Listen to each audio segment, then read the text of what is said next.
Just a second, y'all. Oh, here we go. All right. Well, greetings and welcome to Stunthangar Video Hangouts. My name is Charles Carter, and I'll be your host this evening.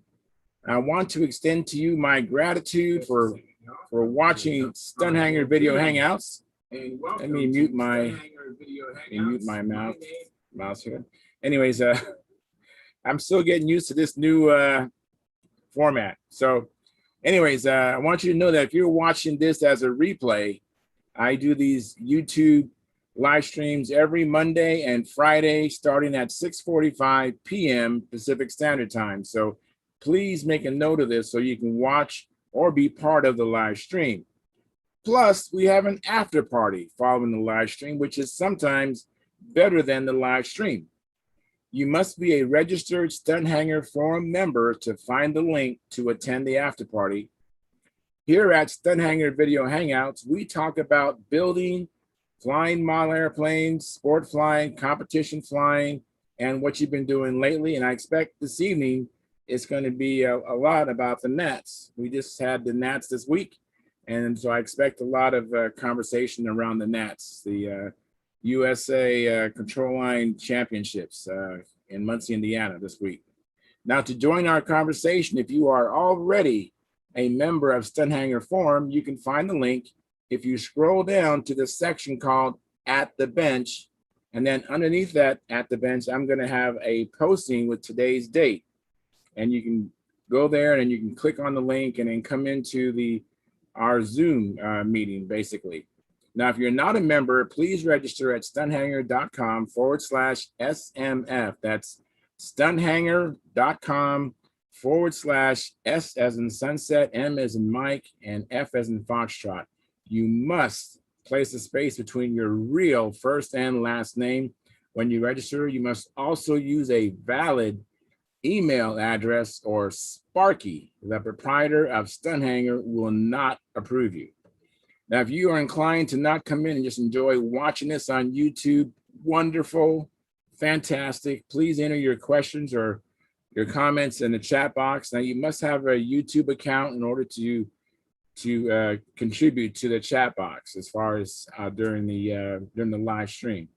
And whatever comments, not whatever, but if you put your comments there or questions, I will do my best to make your comments a part of the show. Understand, sometimes I can't get a word in myself, so be patient, and I will ask our illustrious panel your question or state your comment, all right? Now, if you find Stunthangar Video Hangouts or the many building videos that Sparky does on this platform informative and enjoyable, please give us a thumbs up. Subscribe and share the videos. That helps the channel grow. Even the comments, make comments in the video. Now, I usually don't check those comments that well, but Sparky might. He's busy. He's spinning a lot of plates.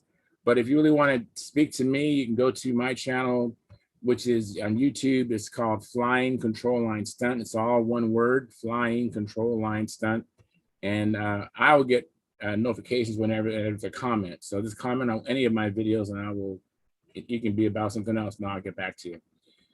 Anyways, you can join our YouTube subscription at just $4.99 a month, which is less than 17 cents a day. And you're talking about getting fantastic videos, they're member-only videos, and it helps offset some of the expenses. I mean, Sparky, I know one day he loaded $150 onto his hotspot.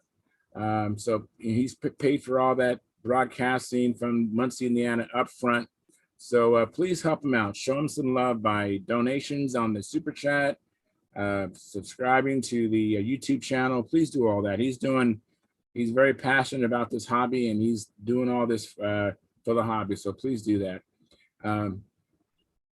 Like I said, when you have the YouTube memberships, you get unlimited replay of member-only videos. And then once a month, he has a question and answer period for members only. You can ask him over his 55 years plus of building experience and flying experience, questions about control line, and he'll tell you what works for him. All right. Now, you can also use the Super Chat, which is located in the bottom of the chat box, to make your donations, but that's only during a live stream. So if you're watching a replay, you will not see the Super Chat down in the chat box. That's only during the live stream. So like I said earlier, please make a note of this. Every Monday and Friday, 6:45 p.m.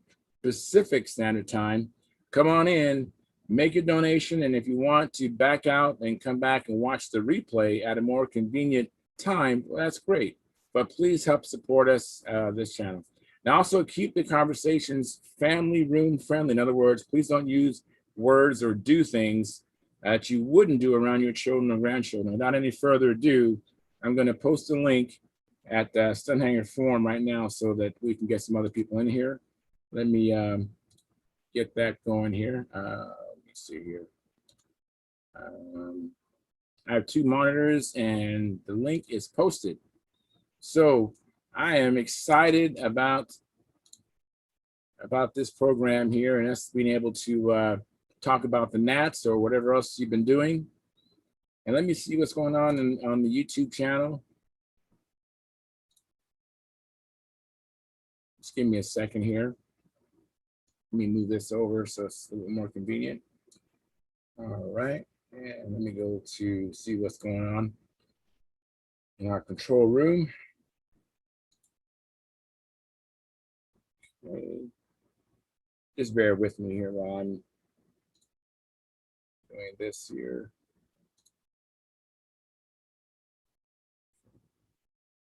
The kids.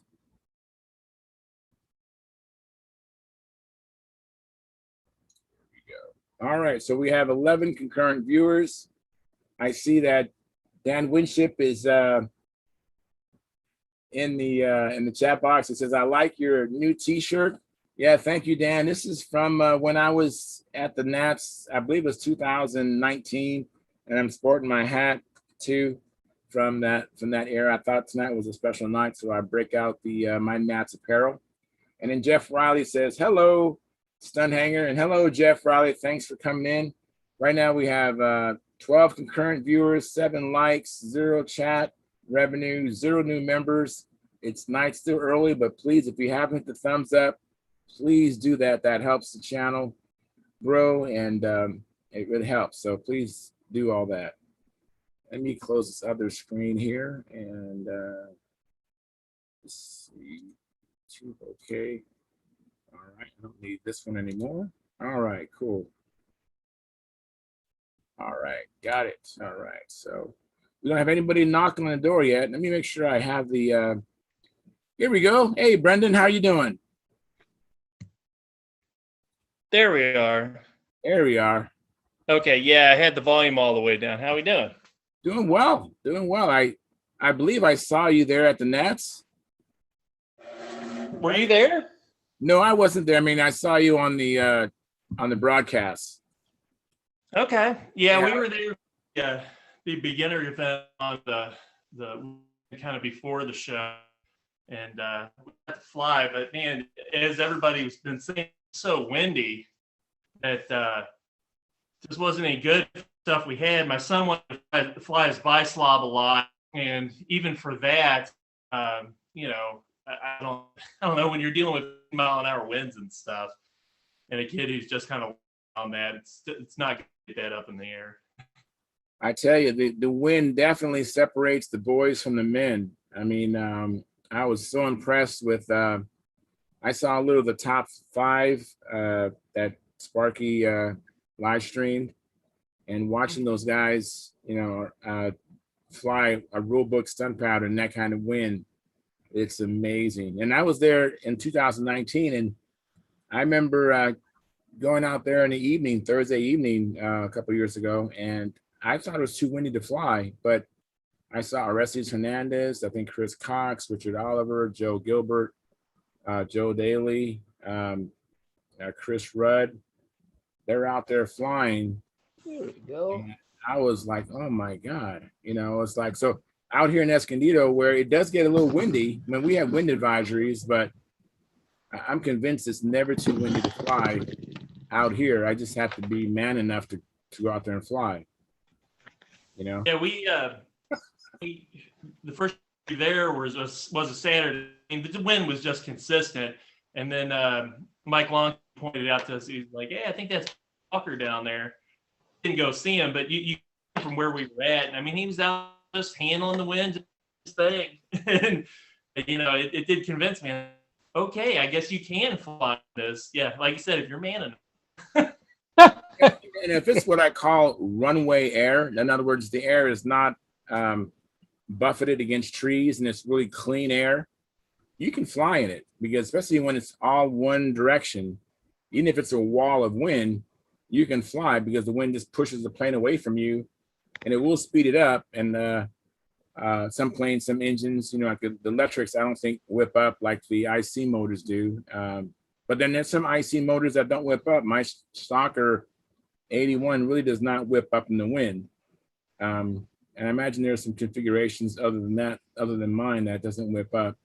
But yeah, it's a challenge. It's a mental challenge for the most part. And I try to fly in the wind so that when I am at a contest, it's not the first time I've flown the plane in the wind, and I know what it'll do, and I don't really have any surprises. You know, I know it can handle it. It's just a matter of me handling it. And you know, the last time I actually won a contest in my class was an intermediate, and it was in hellacious wind. It was terrible wind, and so wind can be an asset. You know, and I had a big heavy plane, and I ordinarily wouldn't have probably had as low of bottoms as I did. And so it all actually worked to my betterment. I think it's because I had a heavy plane and it's so windy that pushed my plane lower than I had ever anticipated. So all my bottoms were down there, and it worked out. But I hate to say scared to death, because I wasn't going to die, but I felt paranoid. I felt terribly scared. I mean, I was just, after the first round, I was like, that's it. I ain't flying again. I did it, you know. And then people kept coming around me and go, are you going to fly in the second round? And I'm like, in this wind? And I saw that more and more of my competitors were going to fly. And a friend of mine, who I lean on a little bit, he said, Charles, you really should fly, because someone might come up on your score.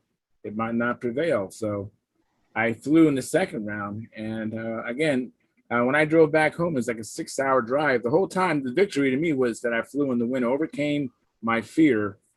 And I mean, I was really scared to fly. It was just more windy than I ever been exposed to in my life. And that was an accomplishment more than the first place, just flying in wind. I mean, that's happened for me. My wife convinced me to throw my head into the beginner event, even though my son well outperforms me. I can barely do an outside loop. I went for it. I joined up, and in my first flight, I mean, I can do, you know, inside loops just fine. Well, the second inside loop got so tight because of the wind, and it pushed it right into the ground. So I dusted it up there, tore it up. So then we did on my second flight, we got a backup plane in line. I was so frazzled running back and forth between my kids' planes and whatnot. I put the prop on backwards. Oh yeah. So I go to do my flight, and I mean, it's barely moving along the ground.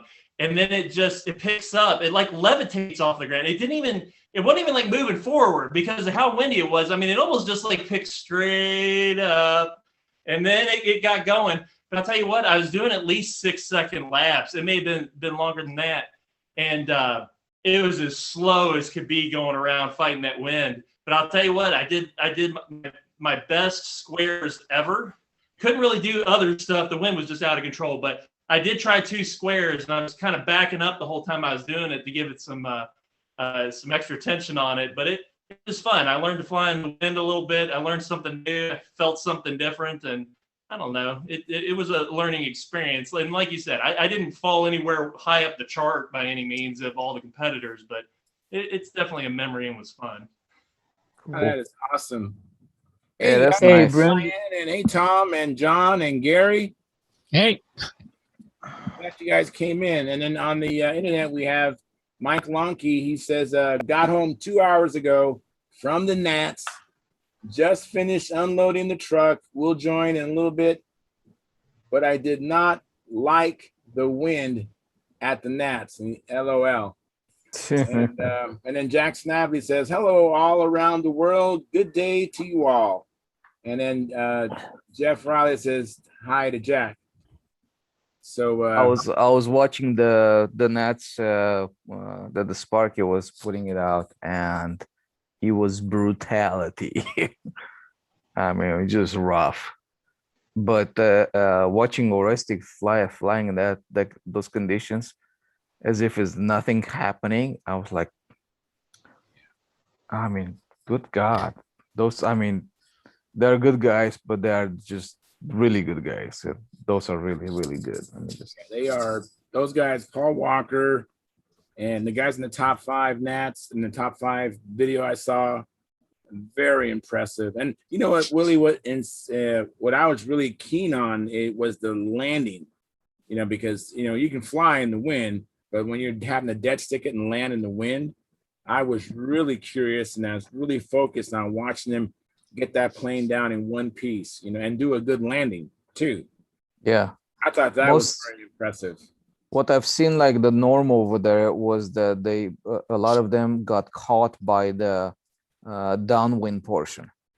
The plane would just drop like out of the sky like it was nothing, but then as soon as they got on the ground, they stuck there and just hold the plane on the ground. Yes, I saw. I think it was Joe Daly. His plane was pushed down, but when it, like you said, it didn't bounce. It just got stuck. It just rolled out. I was really impressed with that. That was very. I mean, it was really impressive when watching them fly and doing a rule book stunt pattern. Mm-hmm. I seriously have an issue with me landing in the high winds. I mean, just because, like, where do you touch down? Where's the best spot to touch down, right? And what do you do there? I mean, do you fly high, bring it into a by 5 foot at a certain spot in a circle? Let's say that if the judges are that 12 o'clock and 6 o'clock, it's downwind, right? Okay. Do you want to bring the plane at 5 feet in front of the judges and then touch down at, say, 3 o'clock, right? Kind of thing. Or do you want to go, it's just like, if you are too early, then the downwind portion is going to catch, right? If you are down too early, say, if judges are 12 o'clock, if you're at 3 o'clock, right, and you're down, as you're coming in, you're blending too much speed. As you come downwind, the wind is just like you have no airspeed, right? And it's going to drop like a rock over there, right? Now, if you come in front of the judges, then you're probably okay on a downwind speed, but now you're coming fast on the other side. And now you have the wind in the nose. It's kind of hard to control the glide path. And if you don't touch down with the nose into the wind, then and then now you're rolling upwind, which can put the plane in a difficult situation yet again, and go like, oh, what do you do? John, go ahead, John. For those of us less immortal. What? I said, trike gear for those of us that are less immortal. Oh yeah, that'd be cool. You know what I saw, what I observed, and I want to watch that top 5 over and over and over again. But I saw that Paul Walker in the wind got his plane down low. He wasn't rolling on the deck, but he was low. And I watched that, and I was really impressed with that, because I think being up high with the strong winds, or even 5 feet, I know you have to come down from 5 feet for the rule book pattern. Mm-hmm. But he got down low after he established that 5 foot, got down low, and then he was just hovering above the surface really low. And I thought that was really impressive. And with the score well, because the parent says you have to have a gradual descent. Right. And I, as for myself, because my name is not Paul Walker, no. I don't get the scores for even the slightest mistake that I make, No, and yeah, you got to fly good. I think I'm quoting Bob Hunt. He says you got to fly good for a long time to get the scores. You just got to fly consistently good for a long time, and eventually you will get your recognition. That's why I'm saying automatic scoring done by a machine. Yeah. Well, that would be neat. You cut the shit out completely. Me, I would love that personally. You catch my drift. Personally, me too. I would love something not subjective. It's not possible for a while. Yeah, but can something like that be programmed into a computer where it eliminates the human factor on the judging aspect? Exactly. Is that completely possible? eliminate it. Exactly. It will I know, but do we have is the technology out there where you can do that on a computer system where there's no human thought? Huh? Not yet. Not yet. There are some no, the technology is there, but having somebody that's interested to integrate it and make it happen for us, but us being a very small group of. That's what I meant about not yet. Okay, it's not yet ready for prime time. Mm-hmm. Yeah. And then didn't go in. And then how much equipment would have to be brought out in order Not to much. do that? No, you'll be surprised. Because I mean, is Wi-Fi available out there? You don't need that. You can have a hotspot. Yes, Sparky brought out his own Wi-Fi. Yeah. It was in his front pocket. Yeah. But for a scoring system, you can have a closed-in system where you have a short range kind of thing that transmits the information from point A to point B, and the scores come up. So you don't need to do any of that stuff, And for most part, say you have two cameras that are taking the video, and integrated system is looking at somebody was looking at that already, taking videos and put them in real life, and have like a augmented reality where you see the circle, you see the path and stuff like that, and we can see the 45-degree lines and stuff like that, which I thought was very neat. So it's almost all over there, and I've been looking some stuff like that, but well, I thought Orestes is gonna win it by a lot more points than what I've seen there on the scoreboard. That's what surprised what? It's 0.83 points. Exactly. I thought Orestes is gonna win it by at least 20-30 points. Well, Paul Walker had one really good flight in there, extremely good flight. I think the second flight. So. Mm-hmm. So who? Yeah, I mean, Paul is, she just from what I've seen over there, there were Joe Daly, Orestes, and Gilbert. They were all trying to stay at 45 degrees. Fitzgerald and Walker, they were all like at 50-55 on all of their maneuvers. Very big maneuvers on them. I don't get it why they did not deducted more points for that. Who go ahead. Who ended up being on top? Who won the nats? Orestes won it, yeah. What I saw, some of the patterns outstanding for flying in the wind they were flying in.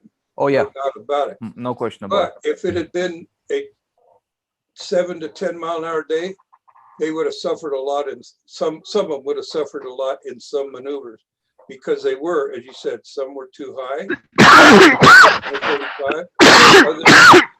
Their lines missed their intersections. I mean, we all do it, okay? Yeah, sure. But if it hadn't been as windy, they hadn't been fighting the wind, it might have been a whole different situation. Yeah, but for the life of me, it is like when you see one flight with much nicer rounds, right? And one that has a horizontal A that has a vertical football on one side and a horizontal football on the other side, granted, you have some bottoms intersection. It's a big maneuver. I can see at least a difference over there, but at least 4 points on a scoreboard, just in that one maneuver, right?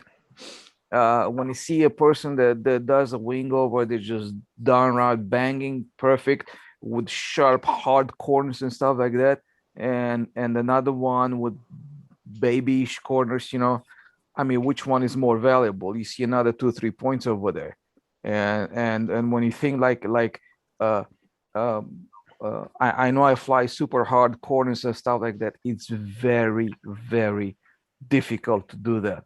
I can do a soft corner and pull it out wherever I want to pick it anytime.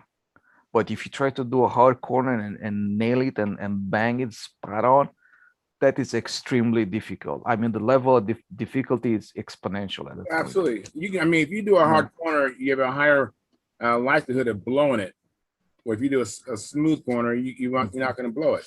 Yeah, you can do it. You can put it anywhere. Yeah. Anything like One that. of the comments I would make in there is that's why we have 3 judges on each circle.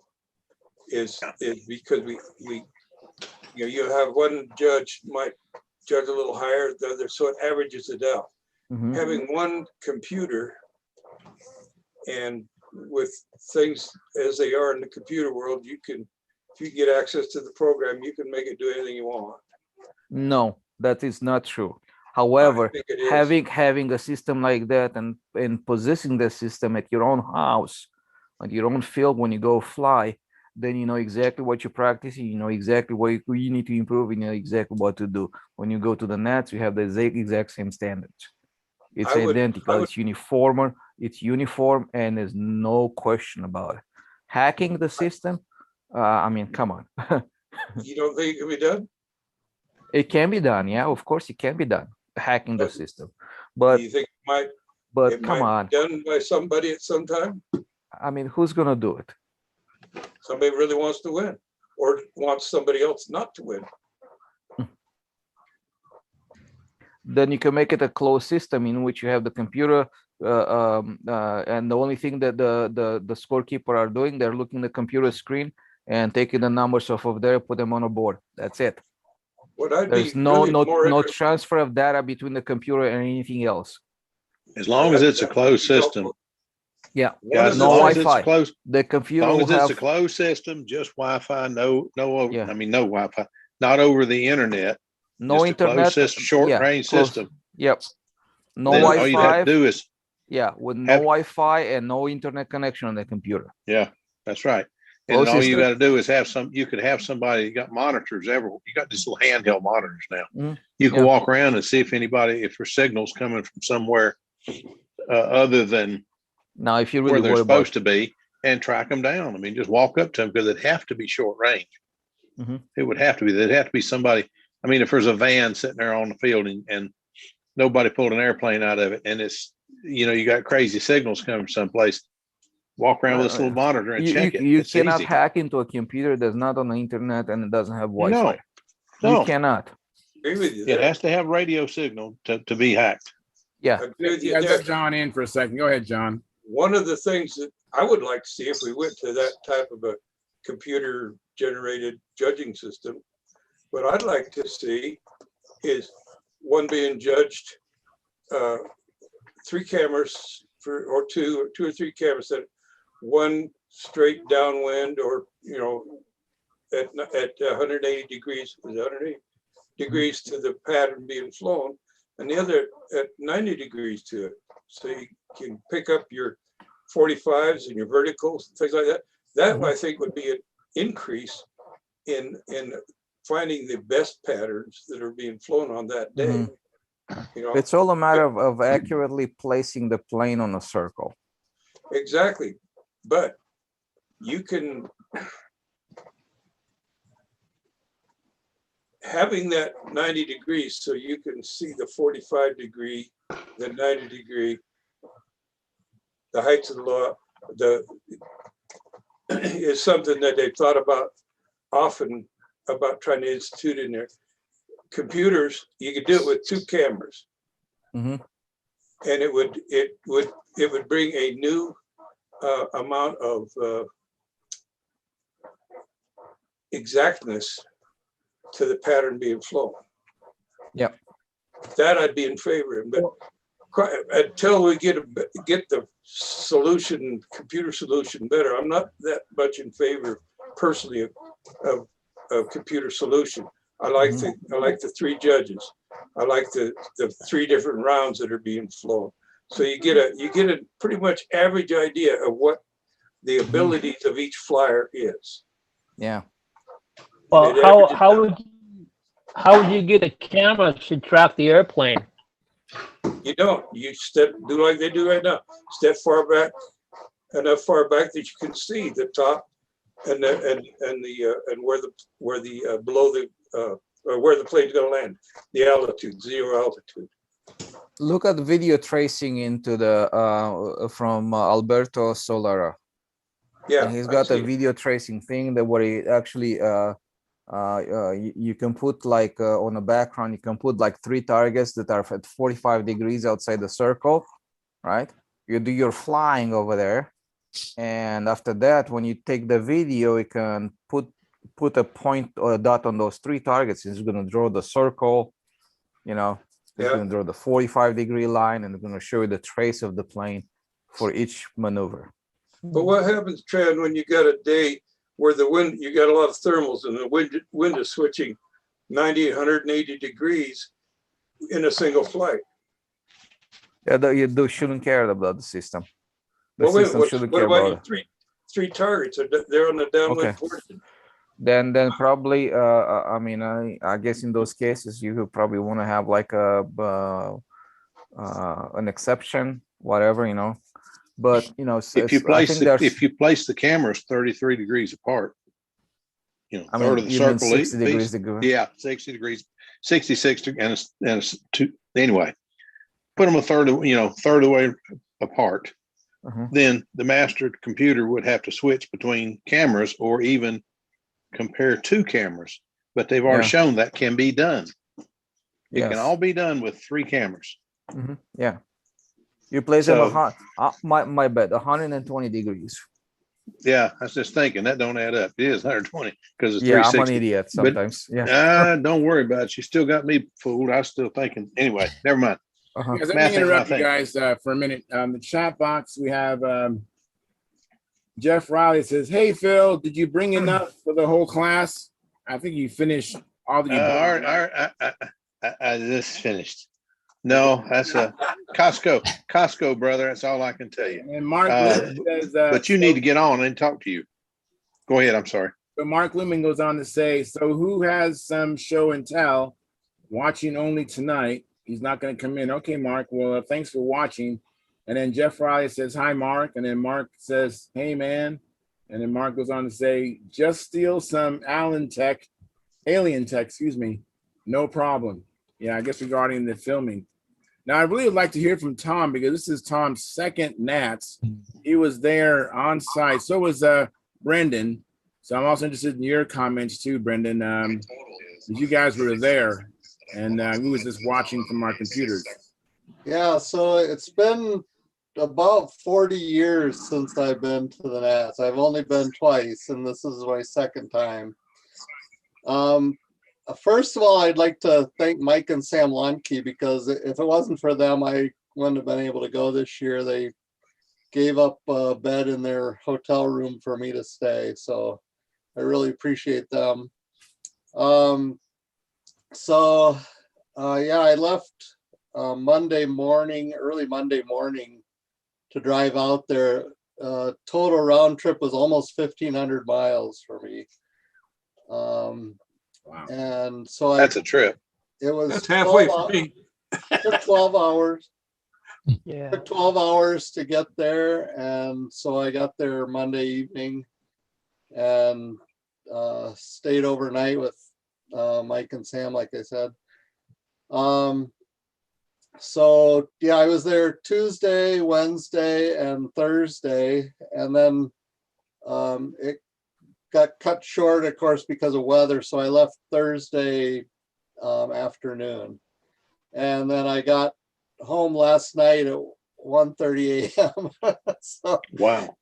it was kind of a long day yesterday, but as far as at the Nats, it was really great to see all the airplanes. I think it's really different seeing them in person versus video, because I mean, some of those planes are just absolutely amazing. They're just gorgeous. And to actually see them in person you just can't explain it. They're just look gorgeous. Yeah, pictures don't do them justice. Exactly. I got to see a lot of people that are on the video chats and Stunthangar, and so that was good to talk to them in person, meet them in person. I spent quite a bit of time towards the end before I came back at the combat area, because both Mike and Sam were doing combat yesterday. And so that was really interesting. I hadn't really spent that much time watching combat, or didn't really know that much about combat. So it was interesting to see the matches. Quite a bit of destruction happens with combat. So, but anyway, that was really interesting. It was, I guess, one big difference from 40 years ago and now. They used to do pretty much everything, RC and everything, all at one time. And now it's kind of split up into specific areas, like, you know, it was mostly control line, but they also had some RC pylon racing. So we got to go over there and watch some RC pylon racing. But that was interesting to me also. But just the differences from 40 years ago to now it's quite a bit different. Of course, I was just a kid when I went before with my dad took me, you know, and I don't even know what year it was. I know it was in Chicago, but it was approximately 40 years ago when 70. I first went. 81 is 40 years ago. 81. Fun weather, Tom? Maybe it was 50 years ago. I don't know. Yeah. You know what? The weather was, how was the weather, Tom? Yeah, it was really windy the whole time, and then of course it got cut short because of the weather also. So I wonder what the weather was there today. Me too. I'm sure it was tough on a lot of the pilots, because I know in combat they went to single elimination instead of double elimination, and that affects, you know, I mean, everybody. Yeah, you're one loss and then you're out, you know. So why you know, which begs the question, why does the AMA barge in there and make a decision that the contest director should make and the pilots competing there should make? Yeah, I can't answer that. That's a good question, isn't it? Yeah. Hey Tom, Mike he says, tell them you flew your flight streak. Oh yeah, that's right. So Mike talked me into bringing my flight streak that I built from scratch. And so one evening we got that out, and Mike flew it first, and then Sam flew it, and then I got to fly it. So it was a little bit of a handful, because it's really touchy on my elevator horn is too short. So it was real touchy on the controls, and so it was its maiden flight, and so it was kind of a handful to fly, and a little underpowered too. So, but anyway, it was fun to get some maiden flights in, and yeah, And for me to fly control line again, I've been flying radio control mostly. So it's been a long time since I've flown control line. Yeah, So you flew on the cool. grass or the What's L that? pad? You flew your flight street on the grass or on the L pad? Yes, on one of the grass circles. Yeah. Very cool. Mike Lonke says AMA did not make the decision. I'm not sure what he's referring to. Probably to He The my was talking comment. decision to cut, the He talked decision about to the cut stuff decision short. to knock it from single or double elimination on combat to single Okay. elimination. That makes sense. Then he But goes, the AMA made the decision to cut them short. Tell everybody to compress the schedule by 2 days. Didn't they make that decision? They suggested it, So, yeah. gave them the option, says this is what we see coming up on the news, on the weather reports. And we suggest that you consider cutting it short because it's going to be really bad. okay. I mean, the weather, I was there on the front end of the week. I was there, I got there on the Friday evening, last Friday evening. And I'm telling you what, we were driving our RV into Richmond, Indiana, about 30 minutes from Muncie. And it was about 7 o'clock in the evening. So it's still really light out. I tell you what, the cloud we drove into, I mean, you thought it was midnight, like where it was. It was pitch black. And then the hail and the torrents of rain came down. And then essentially from that evening on, the 3 days we were there, I mean, the winds were pretty much 10, 15 miles an hour the whole time. Like being able to in our situation with my kids flying, and my daughter just last week did her first solo flights. But I'll tell you what, just trying to get the plane in the air and the wind coming at you and stuff, it was miserable. It was miserable. Fly at your own risk. Yeah. Sounds like you were close to a tornado there that night. Yeah, somebody said there had been a tornado kind of close. And I'll tell you what, from what I saw, yeah, it was every bit conditions for a tornado with how black that cloud was and stuff. I mean, it true. I'm not kidding you. It looked like I was out at midnight and it was 7 o'clock in the evening. Yeah. Yeah, driving home. As much as I wanted to be there this year, and compete and all this stuff, I am actually glad that I wasn't there.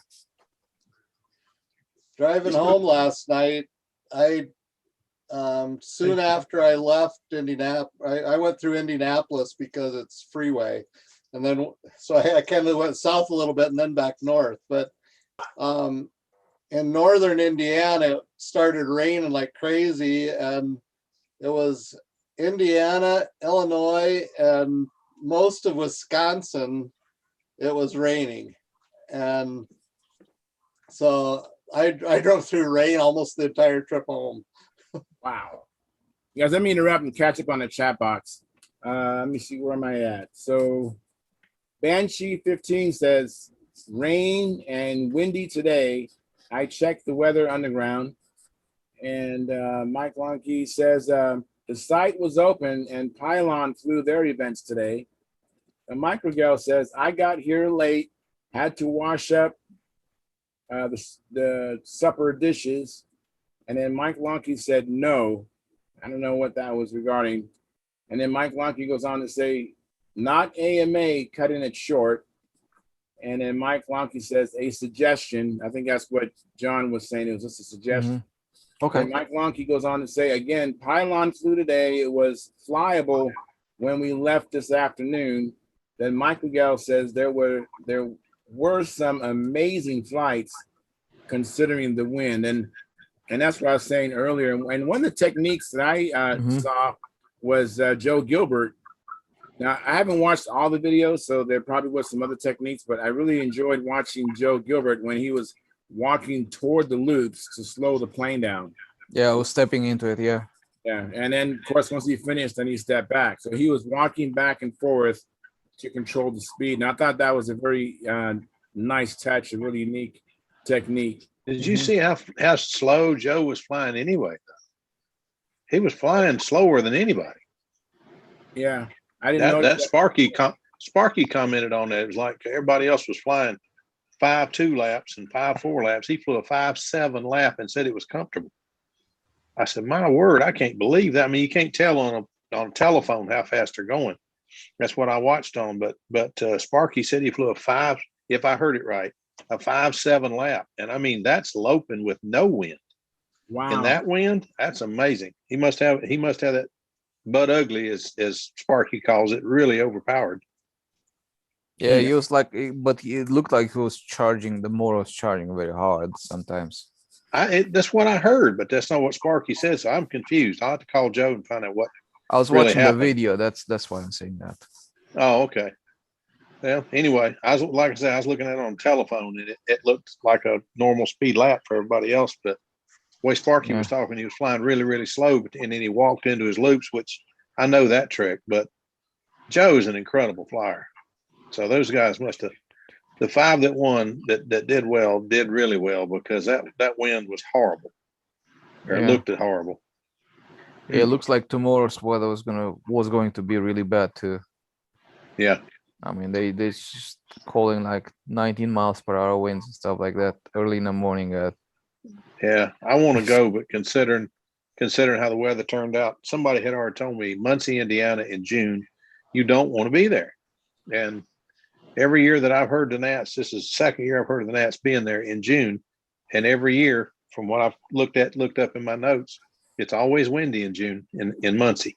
So maybe it's better we didn't go. Yeah, I was singing all week. All week I was singing, God didn't make no little green apples, and it don't rain in Indianapolis in the summertime.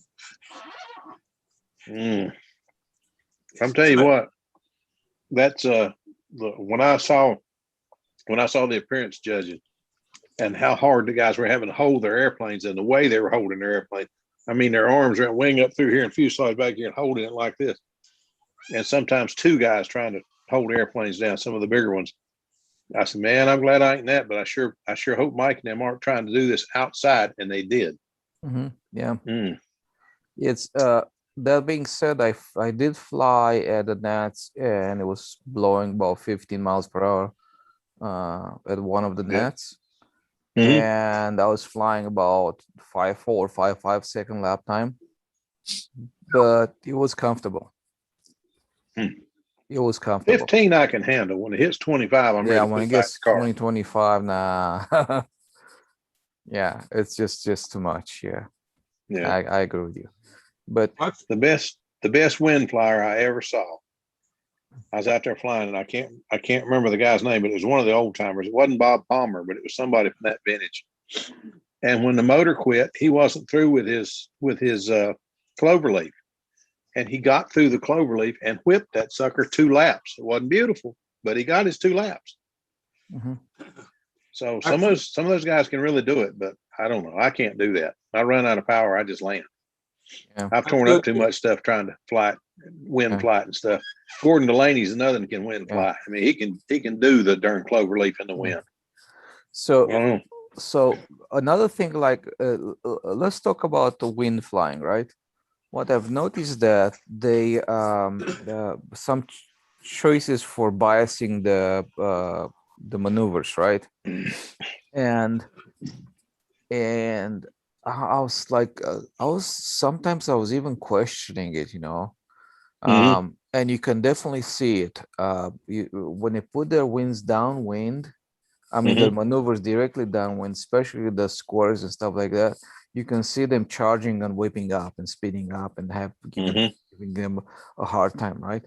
But then after that, when they did the horizontal square 8, it was not doing that at all. Yeah. Okay.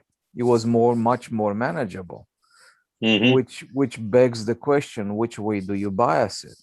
And I think you should bias it exactly like it's in a square 8, the insides to the right and the outside to the left. That's what I do. The method to my madness is that, I mean, you're upwind, you're coming downwind, kind of like get about average speed over there because you're slowing down as you go upwind. Is going to speed up as you go downwind, right? So pretty much downwind spot, you're going to be about the average lap time speed, right?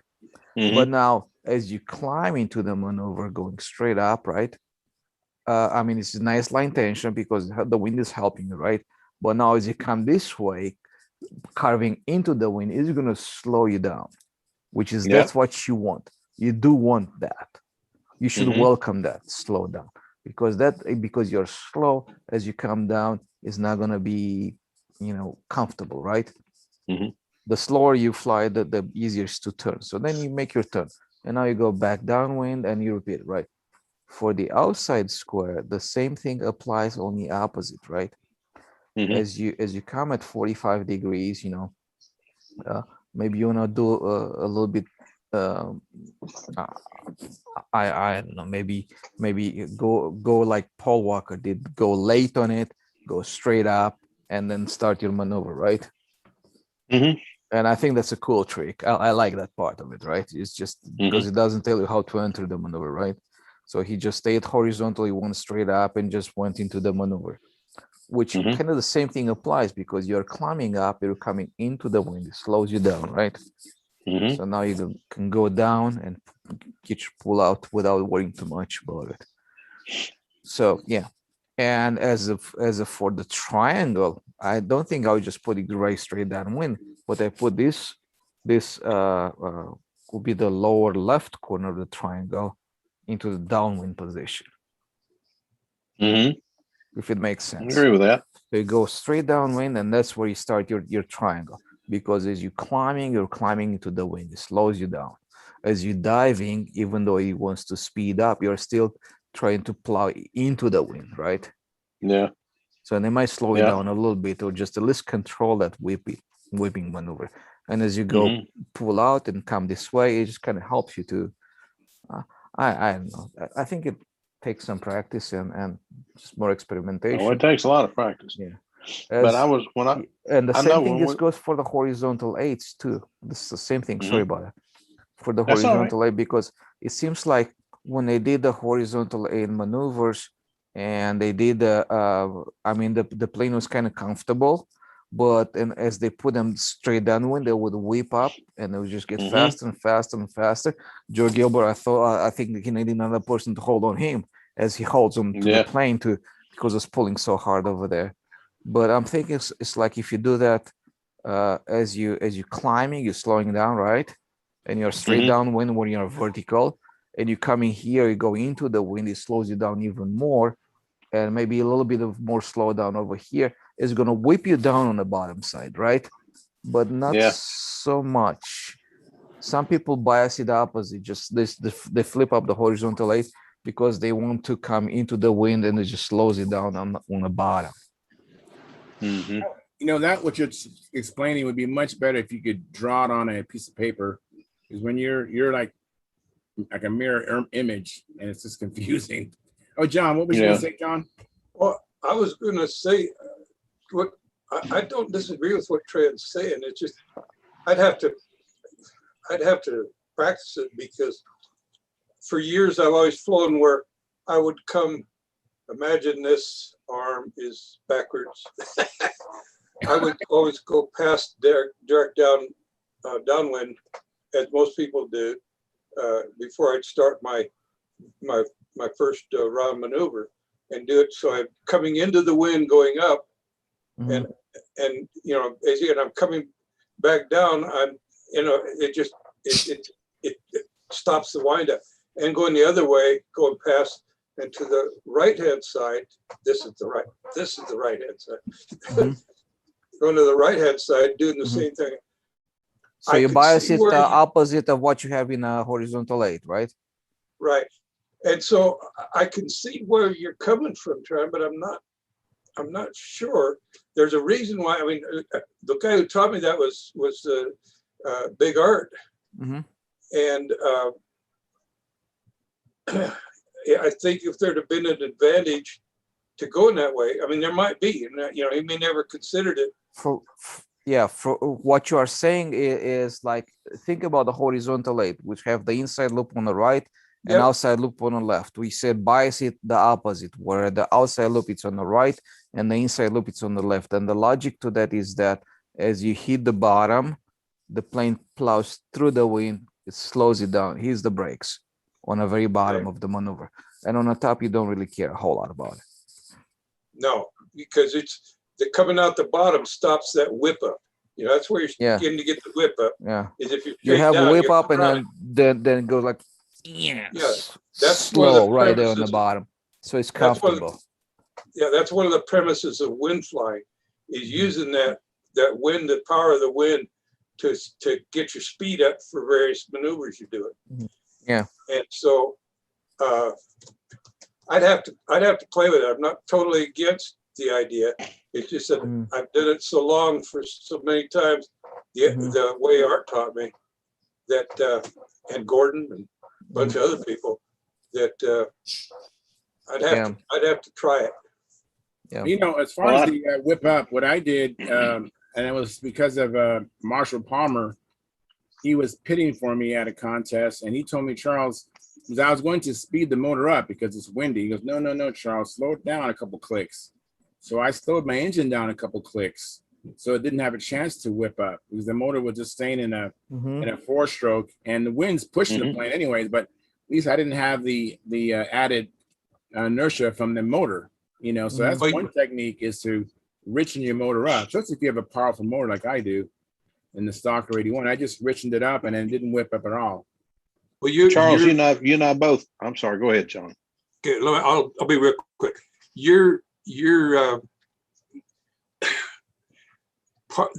There's two components causing it to whip up. One is the motor staying at higher speed, and the other is the energy that is imparted to the airplane just from flying at an angle like a kite. You know how when you fly a two-handed kite and you get off here to the side, how it really gets moving? Yeah. That's what you're looking at. Okay, go ahead there, Phil. All right. What I was going to say, Charles, you and I are both windy disciples. And we both, I'm sure you've seen a bunch of windy videos and all. If you watch Wendy's flying videos, he said he never missed a windy day. He said when he was going to go practice, if it got windy, he always went on a windy day. He always practiced in the wind because a contest will always be the worst weather possible. However, he says when you go to a contest and it's wind, or you go out to practice and it's windy, throw a couple more head gaskets in his motor to decompress that motor and slow it down. Then you fly it right where you think you ought to fly it. So your ear doesn't have to change. The motor simply doesn't have as much power to wind up so bad. It works. It works. I've started doing that, but now I'm flying electric and all bets are off. But we went sport flying and I flew my 51 and it was doing great until I popped my shoulder. Plane did great. Yeah. At the 95, Remember that head shim. That's a great tip. Yeah. He at said the 95 Nats. I'm sorry, Phil. I That's jumped all in right. there. At the 95 Nats, the only Nats I ever went to, the only Nats I ever flew at. There's a Tri-City Nats in Washington, Oregon area. Yeah. And they had 30-knot air socks up because it was on an airport. And many's the time I'd be flying and I looked at that air socket and be just out like this. Yeah, just straight out. Yeah, okay. If I had to bias, even try to take a couple of steps, with the wind, I'd have been all over the place because it would whip like a mother, in that kind of wind. Yeah. Now, that's another. I think again, I think that's a place where the thicker airfoils are not favored greatly because they don't penetrate. And not near as well. Not as well. It depends on the airfoil you're using, though. There's like the Epler, I think it's a 186 or 189. It's got a more the same thickness, say 18%, the same thickness, but as a NACA airfoil, but the radius at the leading edge is smaller, and so it has a better penetration into it. And then over the hump, it has more of a curved section. So, that's one of the few cases in our Reynolds numbers, I think, that airfoils make a difference is in penetration and wind and gust. Yeah, definitely. Yeah, because as the airfoil gets thicker, it's like flying with a parachute behind dragging a Well, that's what the parachute thicker behind you. airfoils were for. So That's you all know, the thick airfoils were for, was to slow the darn things down. Right. yeah, control it, yeah, from going too fast. But if you do that, you know, now yeah, if you go against the wind, the parachute is gonna drag you down, right? But if you go with the wind behind you, it's like the parachute is pulling you forward, right? Yeah, So that's true. Double-edged so sword. so exactly. A level lap time, you're gonna see a big increase, big fluctuation in speed. Kind of slows down when it just speeds up the other way, and slows down and speeds up the other way. Brendan, Also, I'm sorry, I just wanted, Yeah. while we're talking about airfoil, Brendan, hold that Pathfinder up so we can see the wing end on. make jump proud. So you can see what? See the wing, the airfoil from the end of the, I wanted to point out something on that airfoil. Talk about that? Yeah, to raise it up a little bit. So, okay, turn it a little bit to your right. No, not up, down, to your right. Rotate it a little. Okay, you see that entry point on that airfoil? I don't. All I can see is John. Help me out with words. Go to the leading edge of the wing, the leading edge. Push Yeah. the leading edge to your, away from it. Push the leading edge away. There you Not- go. So you not can see the far. looking not up, far. looking at monitor, your monitor, Brendan, and we want to see the airfoil profile. Okay, I don't know what an airfoil is. That's That's the what I'm the talking the curved. shape of your wing. If you cut it perpendicular to the wing, there you go, right there. There you see that entry point. Say something, Brendan. It only goes to you when you're talking. Oh, I'm talking to you guys now. See that entry point? It's got a relatively low or small radius right at the beginning. It's based on an ellipse. Mhm. Okay, Okay. and it's at 18% airfoil, Mhm. and that I think is one of the reasons why that plane flies as well as it does. Mhm. Yep. Say something, Brendan. I want to get a picture of the plane. What's that? Oh, by me If you're talking. talking, there you go. If you talk, then it goes to you, but otherwise it goes to Unless- whoever's talking. Yeah, Unless- I'll go ahead and give a thanks for this. This is, I think last week when I got on the call and said I was going to be going, Mike Lonke said he was going to bring this to us. So didn't get to fly it or whatnot, but this is probably the best plane we got in our arsenal so far. So Mhm. it was already decked out with electric, pieces to it, and so I'm just trying to fit it with what I got and hopefully get it up in the air. But Mhm. my son did fly the beginner event, and we took our twister out there. And with those winds, I mean, we just never fly in winds that close because he's just learning on stuff. But he put his twister up there trying to do overhead eights. The first one, I think he only got the first loop in and then just pulled it down. The second one, he got 1.5. And I was laying on my back out there in the circle with him, kind of walking through the stunts, but he got 1.5. And then I saw if he went that last loop, he's going to plant it in the ground. And he's gotten to a point where he just knew to bail on it and got it out safely. So I'm pretty excited that, he got a chance. He flew in some crazy wind that he was scared to do. But in the end, the planes came down safely for him.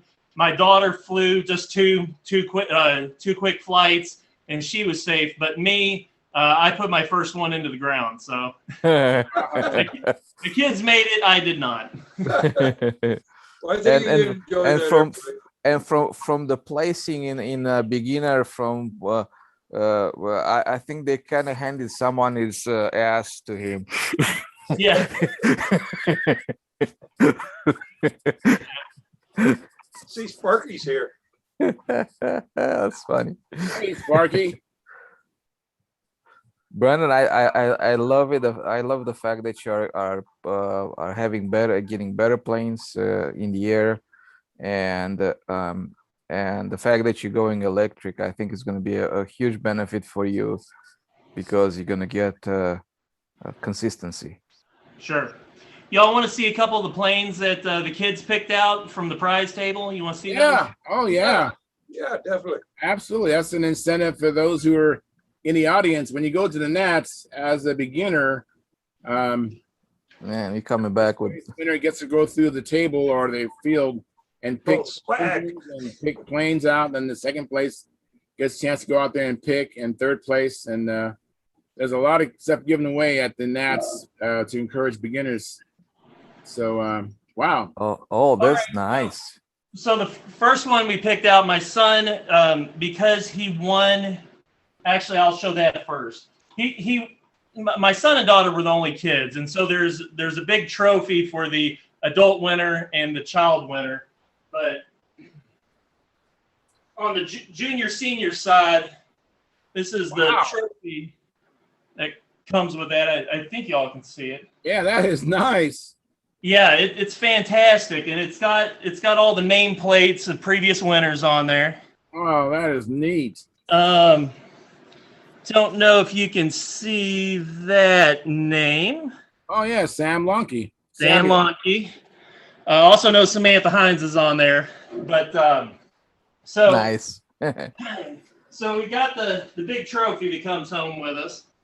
But since my son took the first place in it, he got to pick first from the table, and he just fell in love with this. Now, our rugged stunt trainers are Corehouse from Phil Cartier, so it's got similar dynamics to it. But this Giles plane, it's got a huge wingspan on it, and it was donated by Alan Buck, which I know Alan, but that was the first one we picked up. Got a couple more. Very nice.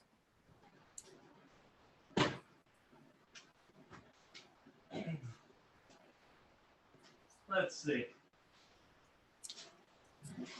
They had a bunch of very nice planes over there for donation for the beginners. I saw them in a video. Yeah. So this one, let me see, donated by Dale Josephson. I don't know who that is, but it's a modified Ringmaster. Nice.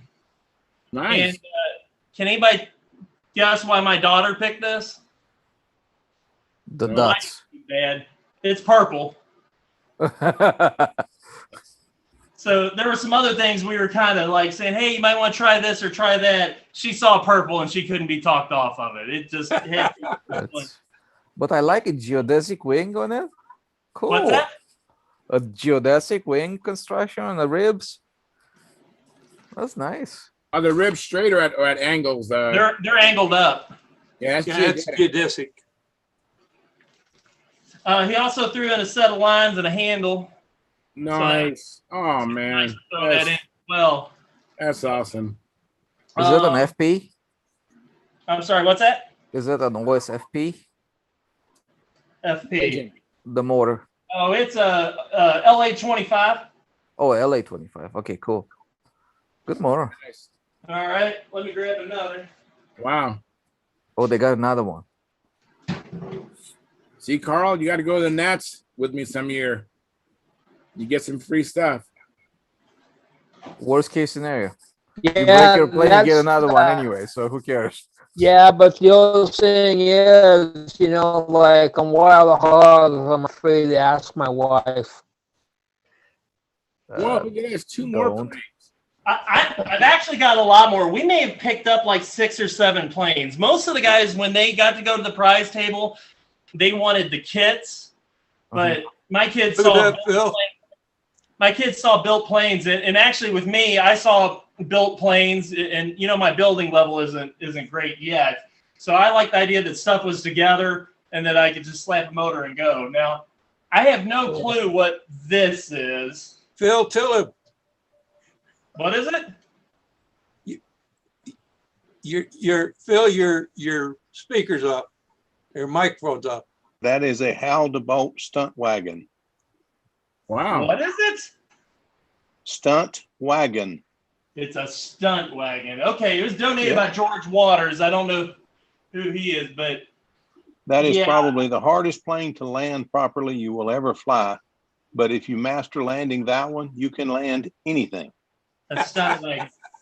It was it was the very last full plane that was left of about 15 out there. So a lot of people passed up. And given that it's got a built-up fuselage and stuff, I mean, for me, it's probably one of the last things that I'll end up getting to.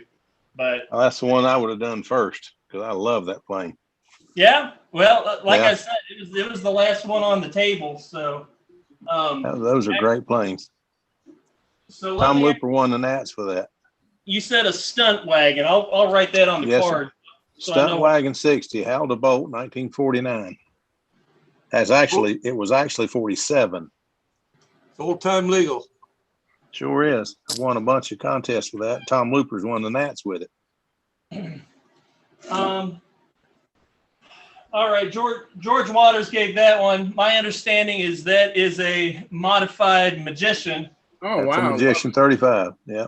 in that it's flat. Yeah. It's a nice flying plane. I love my Magician. I built 2 of them.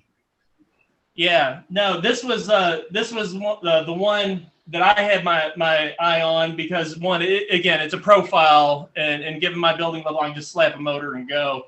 And then it was flapped, so that's the one that caught my eye. Yeah. That's a nice airplane. You'll like it. The one that really Just caught a my eye. quick question so I can get out of here. Charles, I see you Yeah. got Zoom working. What'd you do to fix it? Well, it was my internet, like you said. You was right about that. So I got the internet and I called technical support and told them I was having problems, and they updated the firmware and that kind of stuff. All right. Sparky, I got a question for you before you get out of here. What was the Okay. weather there today? It was Have you heard? raining. It was raining? Yeah. I figured because we're supposed to have rain here all day today and we ain't seen a drop. So I figured it'd be the same thing there. I had a disaster. I seem to have left my phone in the room, I think. I can't find it. no. So Oh, I no. set up a new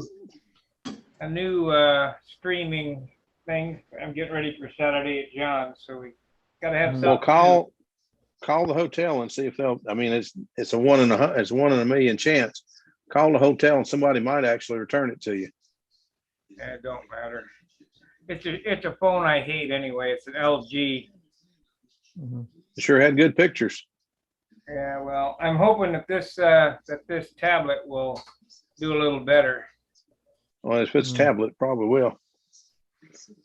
Sparky, before you leave, just want to personally say thank you for the videos and everything. No Yeah, problem. really. Me too. You did well, sir. Me 3, Sparky. I really enjoyed the coverage. I'm looking forward to sitting down and watching more. The problem for me is that I gotta get things done with the 3 teenagers and a wife is disabled, so I can't just sit there and watch TV. But like other things I listen to, but you got to watch the national because you got to see someone flying. So you really can't multitask if you want to see how someone's doing something, right?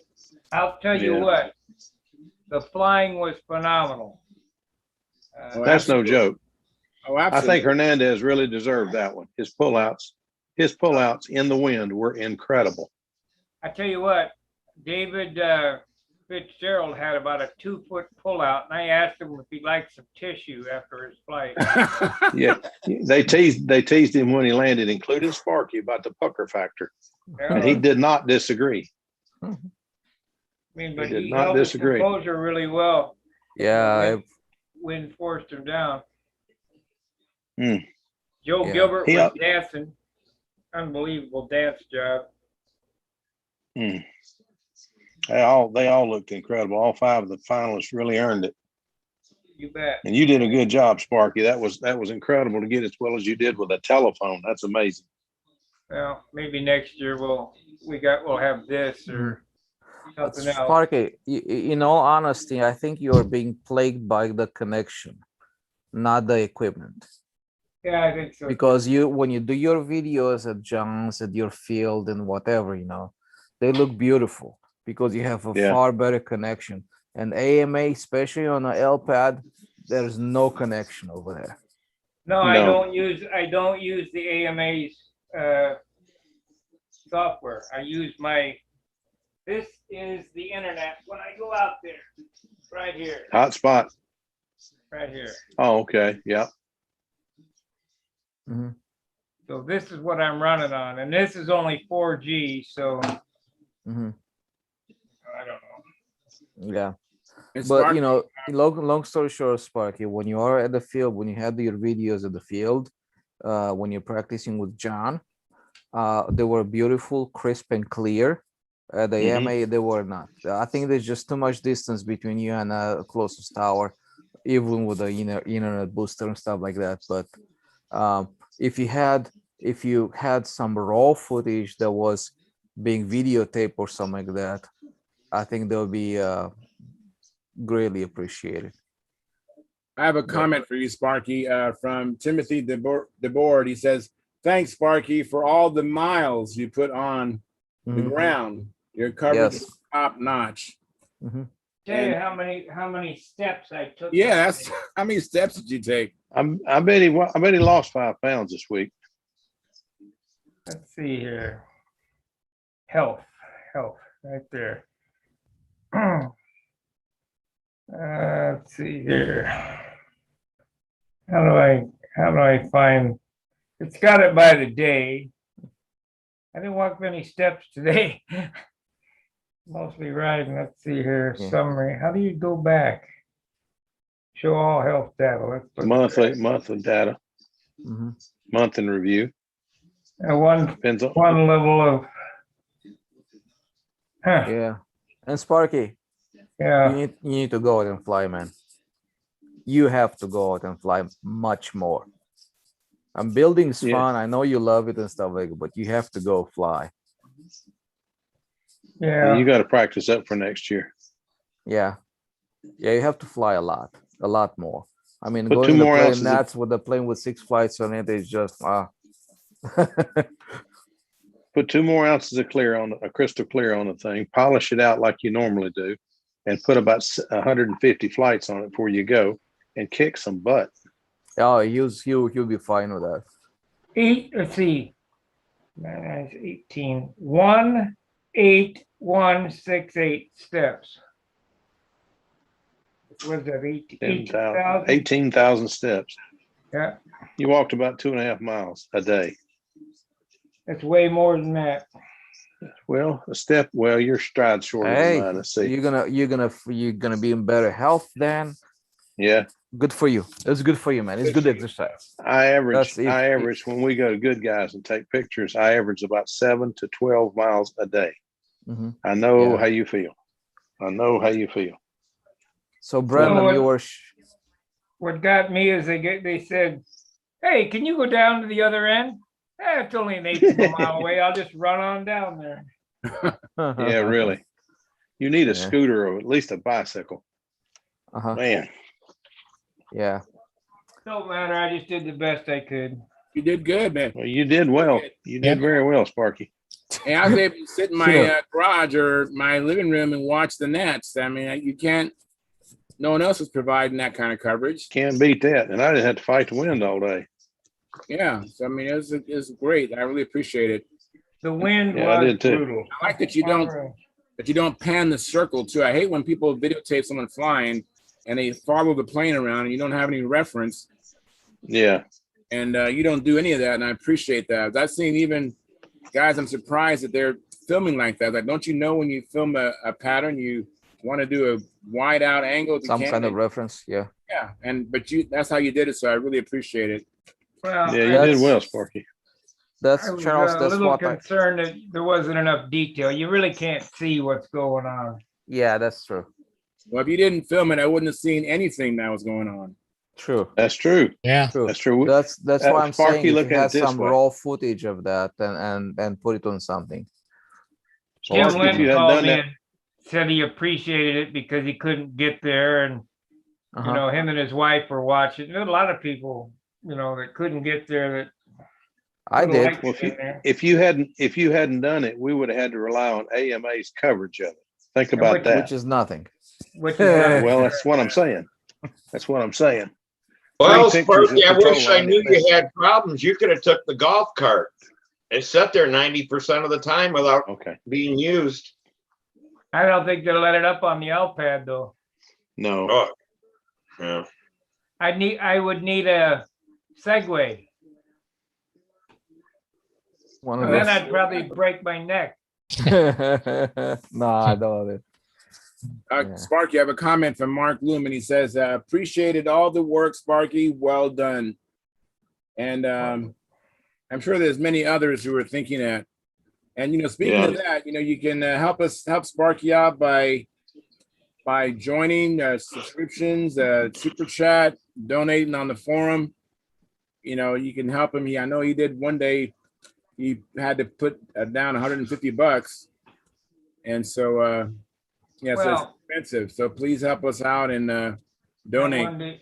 I got my bandwidth was pretty much covered for the Nats. I had really good super chats. We did 245 in one super chat, so that covered that day. And the day before we had, it worked out where it covered the bandwidth. Well, that's fantastic. Good deal. Let That me is see. fantastic. I don't know how much bandwidth I got left after all I put in, but we'll see here. Well, I help a little bit there, but no, I hope it helped. It goes fast. Was there a lot of the people there at the Nats giving you anything? Just yeah, you and one kid gave me a $5. The Almoff brothers gave me a $5. He said, "Here's a super chat." Okay, great. That's it at the Nats. just me. Hey, It's one of the every little first. bit helps. Yeah. I was there, so I didn't need the coverage, but there's a lot of them that Sparky does that I'm not there. Yeah. And that's where I'm like, even though I didn't need it there, give him the money so everyone else can see. And then, when I'm Mike, I'll not tell there, you- somebody else is, they can do the same thing and just pass it on. Steve, I'll tell you a weird one. You look good on his coverage. Did I? You were in the tent. You look good. Oh, okay. Yeah, I was sitting there Okay. messing with them, but it was a good time. I bet it was. I wish I could have been there. Maybe next year. Oh, you guys, I have a question from the chat. Banshee 15 says, hey, does anybody know the ruling? If you win in one category, are you supposed to fly the next time in the next upper category? If you fly advanced and win advanced, you have to move to open. But if you fly, yeah, I guess you are. Yeah, if you win intermediate, you got to go to advanced. I don't think so. If you won advanced, or no, the other ones are just straight through. There is no classes and classic and nostalgia 30 and stuff like that. Junior, senior, open. Yeah, well, we got 4 GB left out of 40, so it was 36 gig, $10 a gig. Wow. Now in the chat box, you guys, Mike Lonke says, Brendan showing his 9 airplanes they got. Awesome. Love that people are so generous. And then Banshee 15 says, yeah, thanks, Sparky. And I think I'm all caught up. Yeah, I'm caught up. Yeah, it's too bad you couldn't have stayed for the cookout, Brendan. I knew you guys had to leave early, but. You know what I had for the cookout? What's that? Steak and lobster. I wasn't Steak turning and that lobster. down. Yeah, these guys went and had lobster instead of coming to the cookout, eating with us peasants. I haven't, Dan Winship and I were friends 30 years ago, and he brought his buddy down, and we all went to eat lobster. I saw pictures of the cookout, Steve, and I was like, man, we missed the best part of the thing. It was a lot of fun. You probably did, especially with Samantha there cutting up. It was so funny when Dennis isn't on tonight, but Dennis and Bob Hunt got going. Oh my God. Oh Lord. We laughed so hard. It was just hilarious. But yeah, don't ask Dennis to be ED again, or CD or whatever. So what happened when Bob Hunt? I saw he had an engine cut out. I mean, the motor cut out. What happened? Bad connection. It was his timer, wasn't it? I think They he got- reset everything and it Well, guys, good night.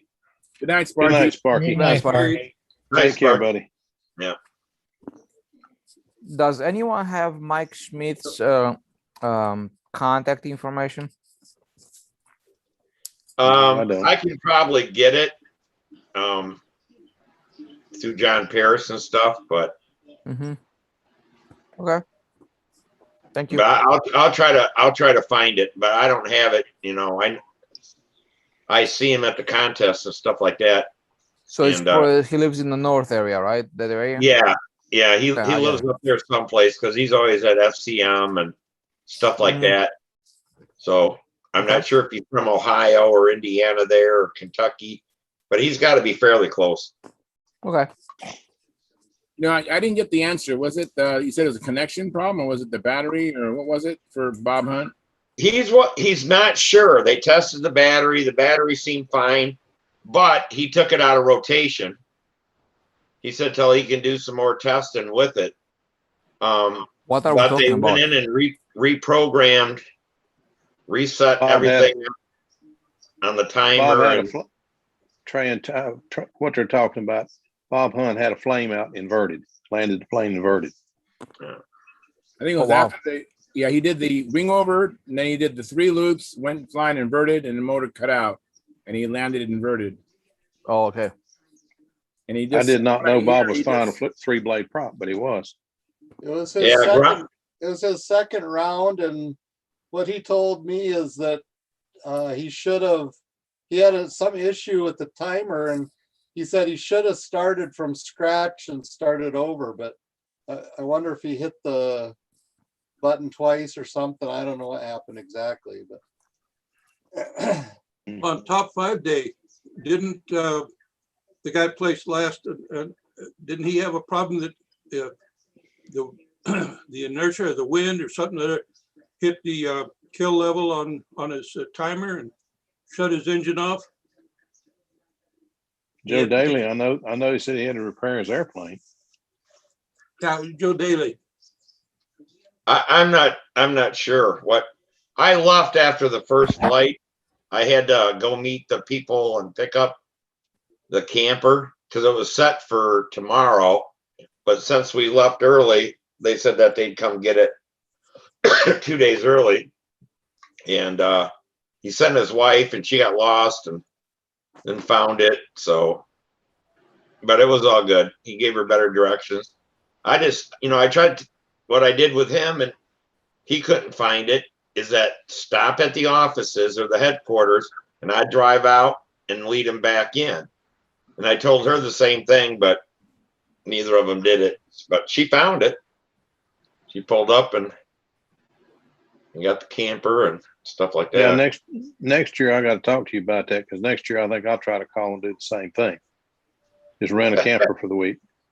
Yeah, I mean, it was so convenient and stuff like that, that.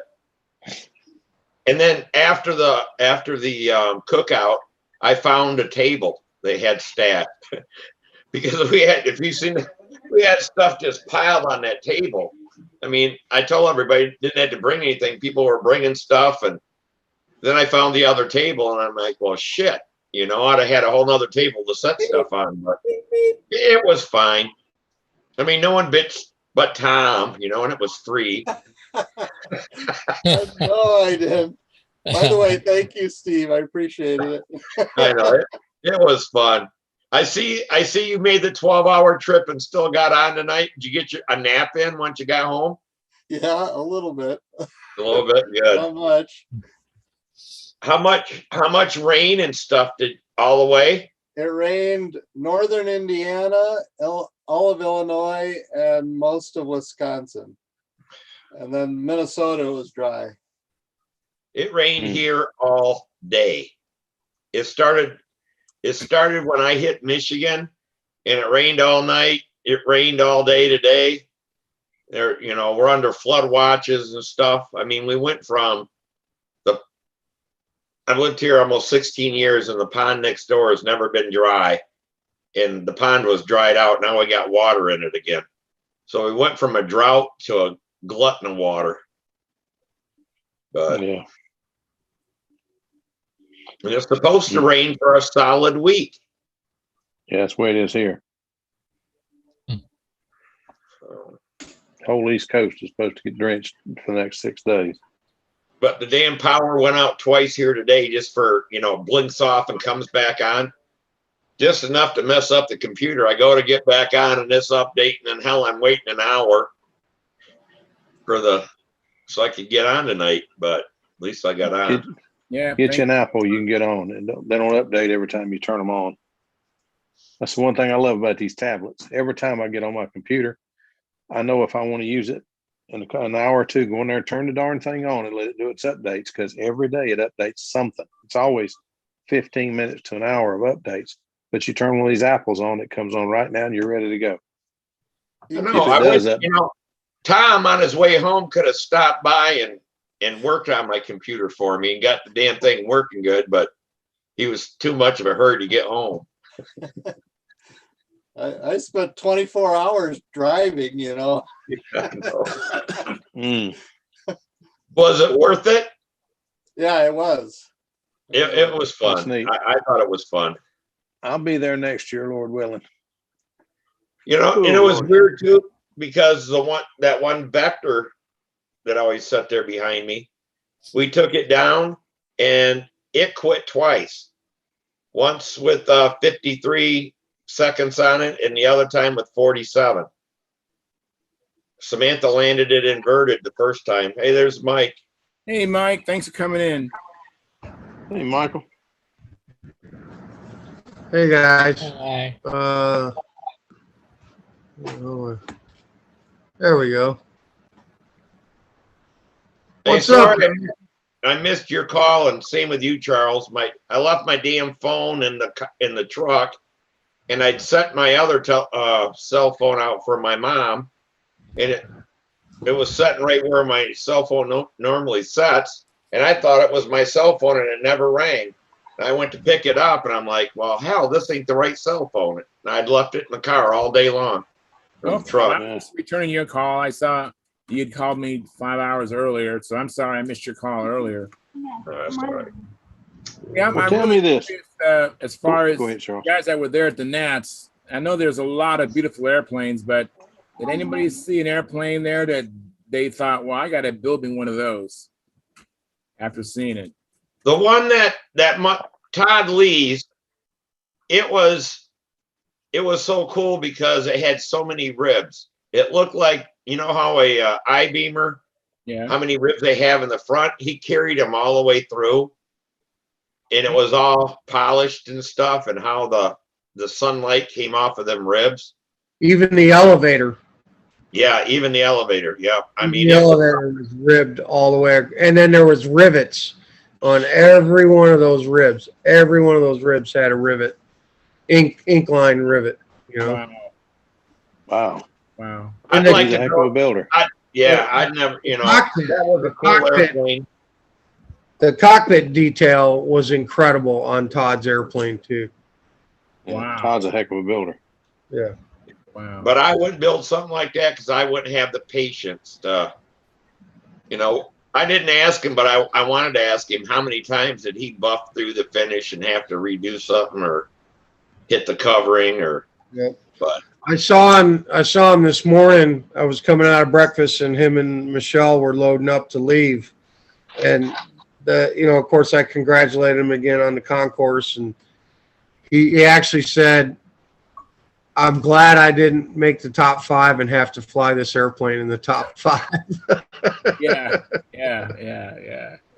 it was rough. Now, how about you, Tom Rammel? You haven't been to Nats in 50 years. You see a plane there that you was really taken back and was just impressed with? That same plane, it was just unbelievable. The cockpit was gorgeous. It really stood out. Wow. Hey, Brendan, how about you, Brendan? What plane did you see there at the Nats that took your breath away or whatever? You know what? I'll tell you what. wasn't much flying until the beginner event, and then with 3 of us flying and all the drama that was going on with me trying to get things working with it, I didn't even have time to just take it all in, honestly. And I bet with 3 young kids, I mean, with young kids there and your wife, I understand it. You won't have time to see it. Yeah, totally. I get it. Yeah. I get it. I got to say though, Paul Walker was on the front row too. Although his plane wasn't presented when they laid everything out in rows. Not all the airplanes made the rows. So if you saw videos and pictures of the Tuesday when everything was laid out, not all the airplanes were there. A lot of guys didn't bring them because they were either still flying or they just, they weren't in it for the concourse. So there should have been 3 planes on the front row in the videos, which would have been Paul Walker, Todd Lee's, and of course Steve Millett's beautiful airplane as well. I really thought it was going to be a shootout between Steve Millett's plane and Todd Lee's because Steve won the concourse last year with his Ryan's Eagle. He had a 19-point airplane and actually won the concourse last year. But there was 3 on the front row, but Paul's wasn't there because he didn't put it out. Yeah, and they were beautiful too. I think what went up for Todd was the cockpit and all them ribs. It was nostalgia from seeing.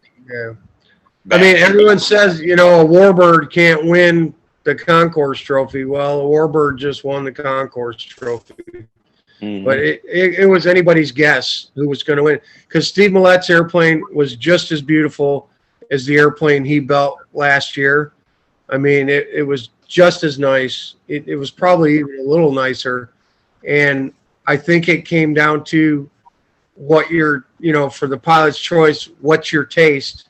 Is it this really cool looking Warbird or is it a classic looking, just beautiful PA stunt ship?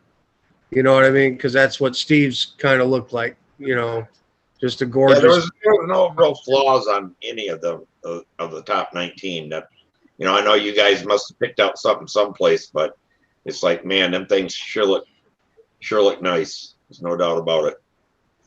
So clarify my understanding, Mike Lonke, the appearance judging was when you guys were holding. I mean, the pilots were holding their plane by the prop and the plane. That's the appearance judging, and then when they're on the field, that was just for the concourse award or for anything else or what? Correct. The next day. So typically they would do all of that in one day. Well, typically it would be at the 180 building. Right. The pilots would drop their airplanes off, and then nobody would see anything until they come back and they're all laid out in rows. That's how they did it at the 180 building. Last year, they changed the format because of COVID, and they didn't want to gather and indoors somewhere. So they bring their planes in for processing. They get weighed, and they stand in line, and then they're put on a table in front of me and Mike Eber. He was the other appearance judge. And we do the appearance judging right there. And then they go out into the grass field. They're assigned a score. Michelle Lee writes the score down, and then they tell the pilot where to put the airplane and what row it's going to go in. So that's how it worked last year on Monday. Everything happens all on the same day. This year, because it was so windy, they didn't want to lay the airplanes out in the grass field right after appearance judging because we were afraid someone's plane was they would have blown over. They would have flipped over and it would have been a wreck.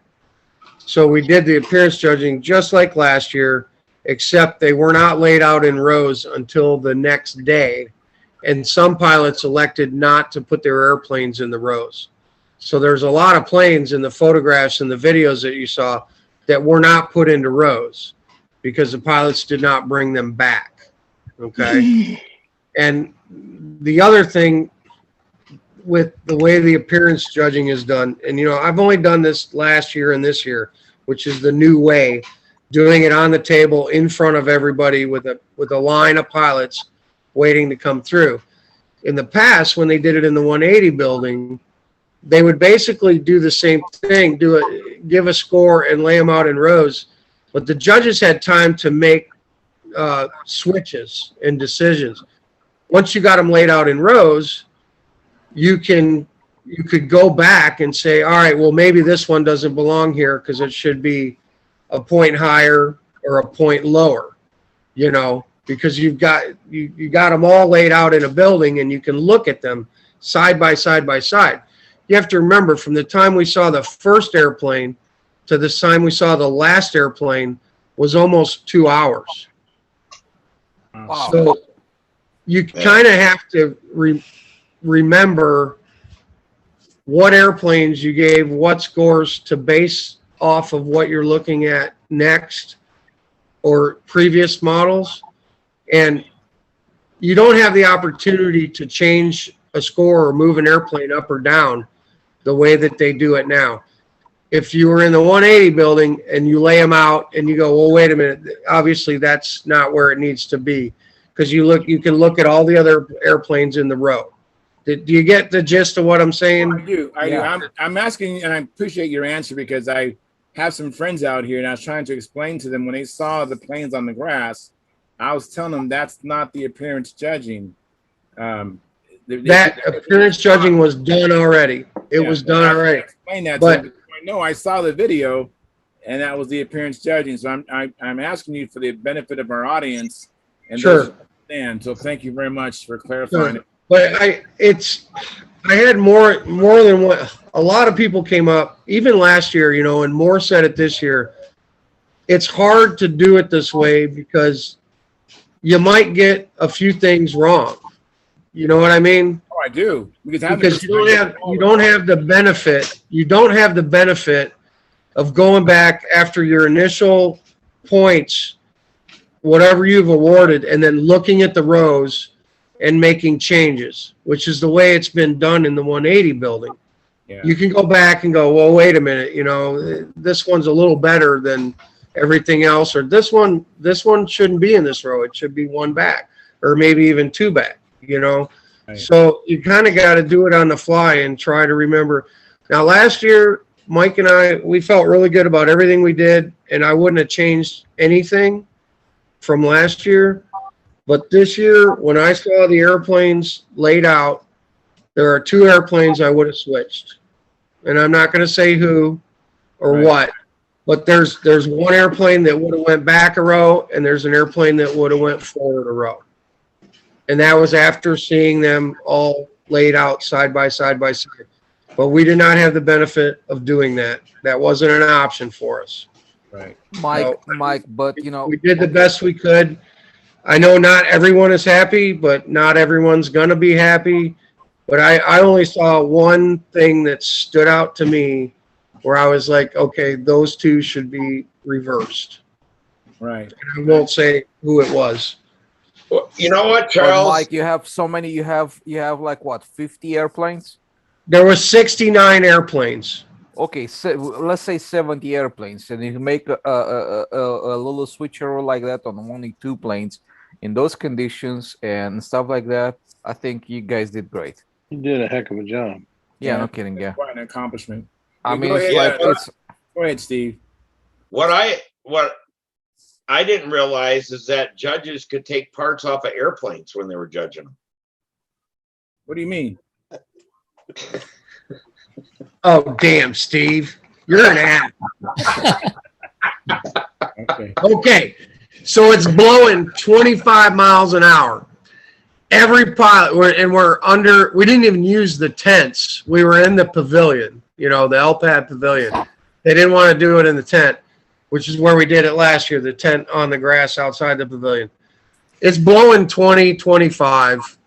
There's 60 guys lined up holding their airplanes, and they're all holding it for some of them for over an hour, waiting to get around and trying to hold them. And every pilot that put his plane down, I'm like, don't let go of your airplane. Hold on to your prop, hold on to your wing, hold on to something. Because Mike and I made the decision we weren't going to touch any airplanes.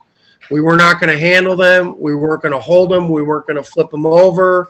We're like, they're your planes. You're in control. You hold the airplane. We get down to like the last 3. It's the last 3 airplanes. And Lanny Shorts comes through. I don't know the name of the model. Maybe Steve knows what it is. I'm gonna S. but Formula S. So it's got these 3 spires. I don't know what else to call them, but on the elevators, on the each side of the elevator, and on the top of the rudder. Yeah, right. You know, like 3 pencils, right? 3 pencils. And we're done, and he goes to get the airplane, and the wind blows, and it moves, and my finger hit the spire on his elevator, and it snapped off. Yeah, felt terrible. Yeah, I felt like dog doo-doo, man. I did. I was like, man, I just broke this guy's airplane, you know? Oh, terrible. But he came up to me afterwards, and he said, Mike, that wasn't your fault. The wind blew the airplane as I was picking it up, and your hand just happened to be there. And I was like, you know, thank you, you know, thank you. So, yeah, that's why Steve's saying you're not supposed to take parts off of airplanes. We were so close. We were so close. I mean, he was what, the second to the last or third to the last or something, and then just bam, and that little balsa, and it just tweaked right off. And I'll say this too. At least it wasn't a painted airplane. It was a monocoated airplane, and the spire was painted. So a little CA, she's right back there. It's not like it was a automotive finish airplane that had a nice fillet around the spire. You know what I'm saying? Yeah, not that makes it any better, but it was a monocoated plane that had a balsa spire on it. So, but I did feel bad about that. Yeah, we had a lot. Yeah, I busted his chops there for a little bit, just to, but we laughed. Let me catch up on the chat box. I'm sorry, I'm kind of behind. Matter of fact, Terry Forbes, it's been a long time since we have seen you or heard from you. And you go on to say, hey, Bob's ship battery got unplugged during the outside loops. The motor quit and he landed inverted. Little damage to vertical fin, simple repair. All right, well, thank you, Terry. And then Banshee 15 says, okay, got to get to bed. Fair winds, tight lines. Until next time. And Timothy DeBoard says, it's tough to tell the mommy you baby is ugly. Oh, it's tough to tell the mommy, I guess your baby is ugly. Yeah. Well, we didn't tell anyone anybody's baby was ugly, but, you know, they were all beautiful. There were some good-looking planes there for sure. I usually try to check out and see if it's a pink or blue and go, that's a handsome boy or, you know, pretty girl. But it came out about like you would expect. You know, there was a few that were exceptional, and there was, you know, then there was the ones that were just under that, and then you kind of get to the middle of the road, or above average, you know, or excellent, and then a bunch of average, and then some below average. But I think we hit the bell curve again this year, where it should be. And like I said, the only regret I have is we don't have the luxury of moving them around once we can see them all together. Seeing the planes 2 hours or a 2 hour time span, it's really hard. It's really hard to do that. And the other thing is too, you know, we felt bad about all the guys standing in line holding their airplanes during the wind, but we wanted to give everyone, you know, their 2 minutes on the table. You know, we didn't want to have them just come up and look at them for 10 seconds or 20 seconds. We wanted to see the top. We wanted to see the bottom. You did a hell of a good job, Mike. You really want to see everybody's. I mean, how would you feel if you walked up and your airplane got looked at for 15 seconds and we told you were done? An airplane you spent a year working on. Yeah, oh yeah. And we looked at it for 15 seconds. So it was a give and take between trying to get them through, but giving everybody their time on the table so we could see their workmanship and craftsmanship. Let me ask you a question, Mike. What was the highest scoring monocoque film plane there? Bruce Jennings, I think, with a 15. Okay. That's the one that's transparent. Transparent yellow and blue. Yellow take apart Cavalier. And it's a take apart. Yeah, it's a take apart. 15. Not bad. So is this 15 because of the monocoque, or is 15? No, not because of the monocoque. There was other stuff going on with it. You know, I don't know who gave the fallacy that monocoque planes just don't get high scores. Because I'll tell you what, I've been to the Toledo show enough times to see some monocoated RC planes that were just out of this world. You can do a good job with monocoat. Yeah. You can, but you're still going to have seams. You know, that's the thing. Even if you hide them with trim tape and stuff, you know, you can do good monocoat job. I'm not saying I wouldn't give a monocoat airplane a high score, but I didn't see one that deserved anything above a 15. And on that note, you know, I hung out with Bruce all week, and he was very happy with his 15. He thought that's what it deserved, and he was like, I thought it was a 15-point airplane. You got it right. He wasn't angry or anything, you know. He didn't. I was talking to some of them there. They're like, oh, you can see the seam on monocoat. I'm like, hell, these guys got tape on top of their wing and vortex generators. I'm like, shouldn't that be a markdown? You got seams and you got little things stuck on your airplane. But I don't think you're supposed to mark down stuff for the aerodynamic. No. Anything to enhance aerodynamics, you don't look at. Well, there ain't no getting around seams in monocoat. Right. Exactly. There is no getting around it, and it should that be marked down. Actually, you can get them to where you got to really look hard to see them. Yeah, but the judges really look hard to see stuff. That's right. If they look that hard at the paint and it works out the way it does, I'm happy with it. The point I was trying to make is that I tried to figure out is that the plane was not being ducked down in points because it was monocoat. It was because of it wasn't. Details. No, not at all. There were painted airplanes that scored less than Bruce. Okay, so I mean, if that's if you're trying to, not that you're trying to say it, but if the standard is monocoat planes don't score high, there were plenty of painted airplanes that scored less than Bruce's monocoated airplane did. Yeah. Now, is Bruce fuselage painted or is it fuselage monocoat? I believe it was painted. His is painted. It was painted, and I think that's where the issues were, in the paint on the fuse. Yeah. Yeah, it wouldn't surprise me.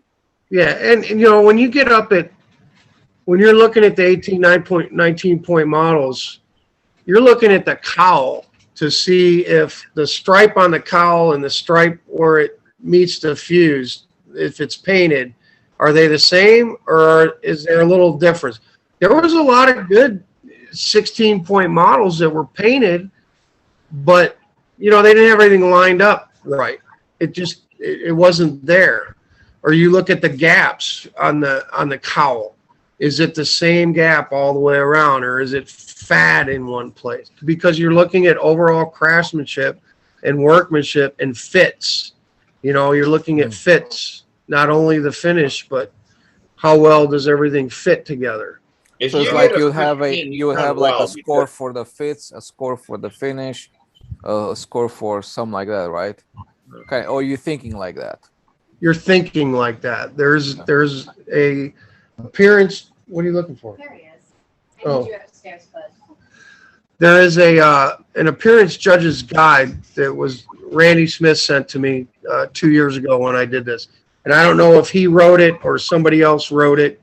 I know there's been several versions of it that have been put out, but it's basically a guide on how appearance judging should go and what to look for. And, you know, there's a whole lot of information in there that tells you what you should deduct for and what you shouldn't deduct for. You know, it certainly doesn't say anywhere in there that a monocoat finish should be lower than painted finish. If you get 15 there, you're in the top 80% or better. I mean, there's a lot of them under the 15. Yeah. A lot of things. And Mike, I have some more questions, only because you actually was closer to the planes than the majority of anybody else. You and Mike, the other judge. Was there anything you saw that you just was like, wow, that is neat? Like, for example, when I saw Keith Trossel's at VSC, he had a plane there, and he had like these Venetian like blinds, That was his Gulf air outlets, America. you know, and I was like, wow, that is cool. And John Calentine out in Arizona did something similar to that. And or even John, or even like the first time I saw those bullet type wheel collets. Was there anything that you saw that you thought was, oh, that's really cool? John Paris's airplane had some crazy looking flaps on it. Steve can Yeah. probably speak to that a little bit more. Yeah, Oh, the that's, triple flaps. Yeah. yeah, West the Dickey. velvet. He built a Louvered. velvet there. Okay. Louvered flaps. Okay. Yeah. Louvered flaps. Yes, that was very interesting. We saw I saw at least one tricky flap coupler, which I thought was interesting. It was adjustable not only to the elevator, but it had a bar that went across with like a machine block in it. So you could change the flap ratio. I guess kind of like, you know, screwing a horn in or out, you would do that. But this one, the flap went from the bell crank to a machine block that had a lock screw in it. And you could loosen that and then change the amount of That is what you interesting. had. I think that's Dennis Nunez's airplane. Was that Dennis Nunez? Yeah, it might have been. Yeah. Howard Rush did that too. Okay, that's a Paul Walker innovation.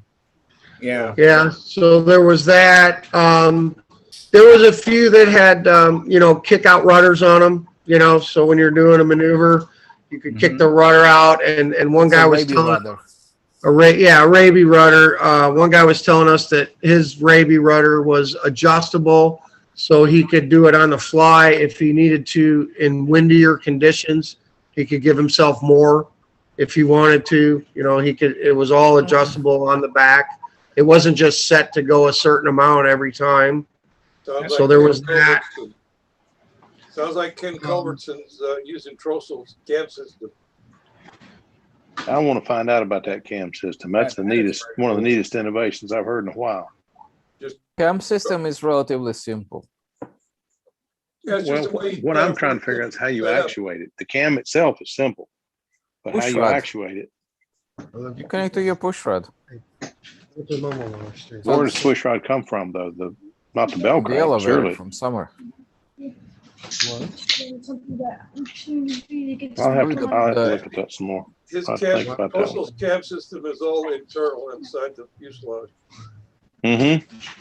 You know, I've seen an article about that, John. I was trying to remember where I found that in Florida 2 or something. There's an article on it, on the cam system he designed.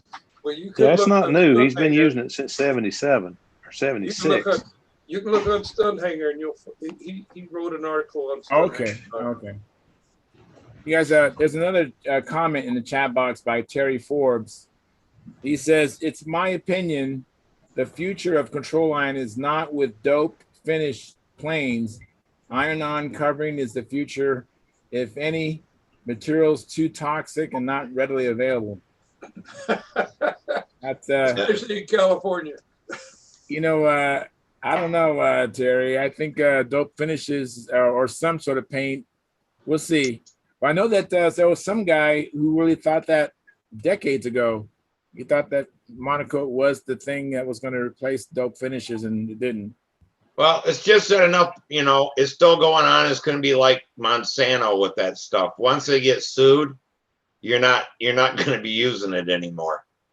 And, you know, with AMA, you know, basically could be accused of promoting the use of cancer-causing stuff. Oh, maybe. And, you know, as soon as a lawsuit comes around and shit, it's going to get tougher and tougher to use all that unless you have fresh air systems and all this kind of stuff like they do at auto body places. Auto I body mean, it's shop, big yeah. there. I mean, nobody's spraying lacquer and stuff anymore in I auto want body. to circle back to Tryon and just touch base on the monocoat thing again. If there was a monocoated model there that deserved 17 or 18 or 19 points, we would have gave it to him. I promise you. There was no. I have no question about it. I know. I'm not saying that you were saying that. I'm just saying if it was there and it deserved it, Mike and I would have given it to him. But when you put Monaco models against painted models that are the quality of finish of what was up in the 18, 19 point row, you'd be hard pressed to make a Monaco model that looks that good. I mean, Yes, I agree with you. yeah, that's all. There's no inherent bias. It's just if you put them right next to each other, you're gonna go, this one looks better. It deserves more. Mm-hmm. Yeah. Can I change the subject? Try something new. Well, Go ahead. hold on, I wanted to make Got a quick comment. question for you. Got a quick question for everybody. I went out Saturday. I mean, not Saturday. I went out Thursday, Wednesday or Thursday. I went flying with a friend of mine. And my first flight, when I got to the first maneuver, when I looked up for the second half of the overhead, the reverse wing over, when I looked straight overhead to track the airplane, something in my neck popped, and I had to fly the rest of the flight doing this. It was yesterday, and had to go to the doctor this morning and get a bunch of pills to take to try to get this thing to release. Now, this is not the first time I've had trouble with my shoulder, so it's nothing new.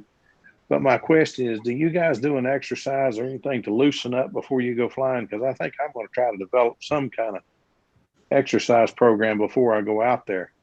You should Because we went out and we had to pull weeds for an hour before we got to go flying, and it's still, that thing popped so hard I thought I was going to black out. Wow. Do Take a hot exercises shower. regardless.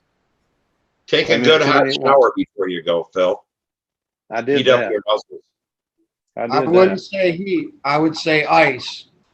I would say ice, not heat. I came home and iced it, and then heated it, and then iced it, and then heated it, and then put a TENS unit on it. Heat is not good for inflammation. Cold is good for inflammation. Yeah. Well, after you hurt it, ice, but before you go, it's like with my back and stuff. The doctor just said, take a hot shower and loosen up the muscles. Yeah, I'm trying to figure out an exercise program before I go out there so I don't do this again. Because, I mean, this thing's hurt me for years, but when it popped yesterday, I really thought I was going to go to my knees. Wow. Phil, yes, sir. What I have to say about that is not before you fly, kind of every day, a little something. And it doesn't have to be much, almost like a little warm-up. It's when you do this stuff, you just do this stuff, just stretch out, move your hand. Yeah, I do that. Move your your head up and down, kind of like that, like a pre-warm-up kind of thing, right? At a minimum, do some push-ups and stuff like that. Little shit, little stuff. I used to do that yesterday. I got late. I was late getting the call, and I said, "Yeah, I'll hurry up and get out there." Mm-hmm. And just didn't do any of that. And boy, I'm telling you what, I won't forget again. I promise you that. But do it every day, because it's just gonna get better and better for yourself. What's up, John? John's had his hand up for like 5 minutes. What's up, John? I was going to say that next. I was just going to, since you've had problems with this, Phil, and I'm sure you've been in to see your physical therapist and work through things. Oh yeah. Ask him what he would recommend that you do to loosen up and explain what you're doing to him, so that he's got a better idea. And I think you've got a lot of good information here from all of the people, from Tran, from Mike, everybody that's offered information you've got. But check with your professional on that too. Yeah, I will. I'll see my chiropractor next week. Well, I know Hey, a Phil? therapist. Yes, sir. You might want to try some exercises that baseball pitchers use. Where they take the arms and they stretch it this way. Yeah, You that's just one of the ones in hold the it. book. Yeah. Not very aggressive, but hold it. And then take your arms, have someone grab your arms from behind you and stretch it out like this. Yeah.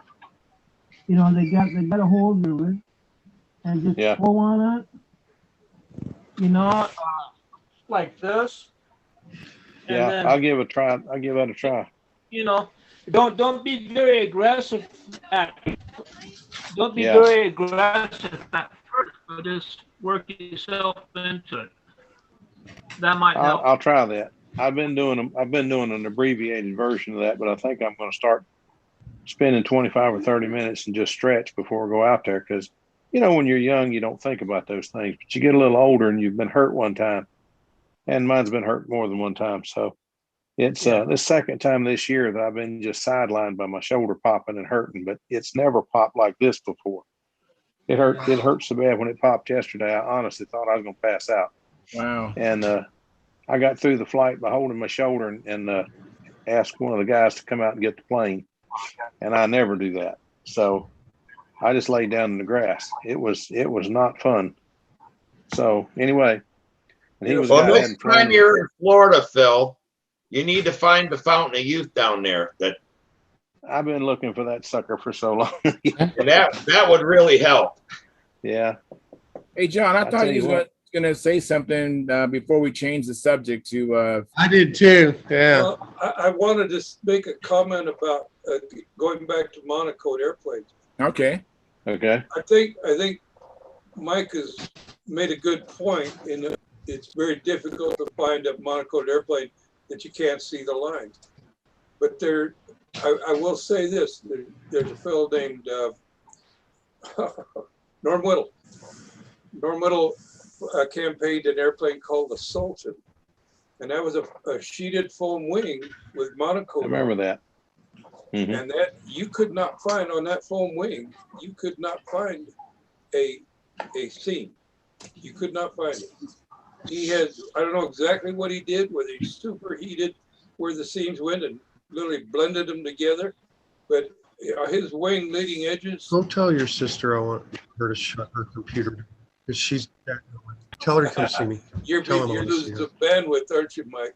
Okay, so anyway, it is possible. I personally have made 18 points with a completely monocoated airplane at a contest. Wasn't the Nats, but it was a local regional contest. So you can do it, but it's actually harder to do than painting an airplane. It really is. If You you guys want to see a pretty one, interrupt you guys on the chat. I was laughing because my friend Joe Mata says that I have my wife give me a back rub before I fly. Joe, I can't get my wife to get up before I leave to go fly. And then I would not ask her to. Terry Forbes, I want to catch up of the chat. Terry Forbes says sunrise yoga works for me and swimming every day, weather permitting, and staying loose. Yeah, thank you, Terry.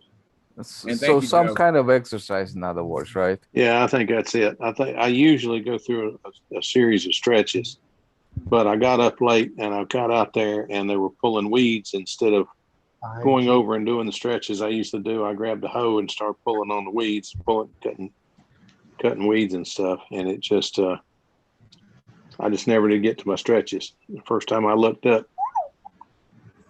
You know, Phil, And the last I think time, we do got the to last, exercise. the last time I experienced something like you experienced was because I'm gonna go to bed, guys. Good night. All right. Hey, thank you for coming in. Don't John. camera self-train. in my I haven't- arm, I snapped a tendon. Yeah. Yeah. I've had that happen before too, and I'm glad it didn't happen this time. Yeah. Well, anyway, guys, I'm gonna get out of here too, but y'all have a great weekend and Thank you. we'll talk to you Monday night. Charles, call me anytime, buddy. And John, if you want to show somebody a really beautiful Monaco job, put that bike back together and show everybody the whole thing, because that thing is gorgeous. That's the darndest Monaco job I've seen. The last time I saw a Monaco job that impressed me like John's bike, we were at Toledo, and I saw a sailplane of all things that was absolutely the most beautiful Monaco job I had ever seen, and it won the whole show. A sailplane, and it beat the power planes. You guys have a great weekend. We'll talk to you first of the week. All righty. Thank Okay. you. Yeah. And you guys, it's 3 minutes till 9 o'clock, or 3 minutes to midnight, depending on where you're at. So we're going to be transitioning to the after party, and I want to thank everybody for coming in. I know there are people that are still traveling or what have you. We miss Dennis out of Missing, and Bob Hunt and other people that were there. Hopefully they'll join us Monday and they'll have even more to say about the Nats. Look forward to that. I do have a question. A friend of mine has a plane. It's an Aries, and it has Rust-Oleum paint. He's going to. It's right near the cow, so it's exposed to hot fuel. And I know that Rust-Oleum is not fuel proof, the clear, anyways. He was thinking about repainting it, but he wanted to put something clear on top of it that'd be fuel proof. Anybody have a suggestion for that? And preferably in a spray can application. Any of the good clear coats. The problem is that automotive coat or epoxy would do the trick with no problem. Okay. But It'd probably have to be an automotive clear that, because you're going to have compatibility problems trying to spray stuff over Rust-Oleum. Yep. You can Okay. spray. You can spray clear dope over it. No, it'll bubble it like crazy. I think you're right. Yeah. Yeah. But All right, that's good. That's what he was thinking. He needed to get some sort of auto paint in an aerosol can. I don't know if he has a compressor or not. But Terry in the Pirates, he says, "Thanks, Charles. Great job, brother, as usual." Terry in the Pirates, South Florida. Thank you, Terry. Thanks for coming in.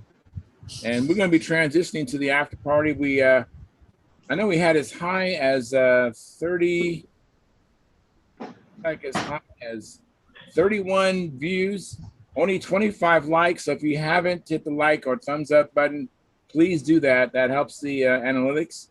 And if you're watching this as a replay, we do this every Monday and Friday, 6:45 p.m. Pacific Standard Time. And so please make a note of that and come back during that time and give us a super chat and support us.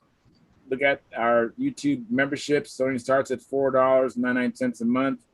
And if you are watching replay, hit the thumbs up. I'm always disappointed that I see the number of views go up, but don't see the likes go up proportionally. So please give us these thumbs ups. This is part of the internet. You have to get lots of likes to be recommended views for people who at their home feeds. We want to get our videos in the home feed, so please give us thumbs up. And we'll be back Monday at 6:45 p.m. roughly Pacific Standard Time. And so go out there, have some fun, and come back and tell us all about it. And we're going to be still continuing on. Some of us are going to be hanging around in the after party, and sometimes the after party is better than the live stream. So that's no joke. I've actually learned some things during the after party that I didn't learn during the live stream. So consider joining Stunthangar.com/SMF. So you could become a member of Stunthangar Forum, which is a lot of great information there as well. And you can find the link to be in the after party. So with that being said, thank you very much. We look forward to seeing you again. Tight lines and fair winds. See you later.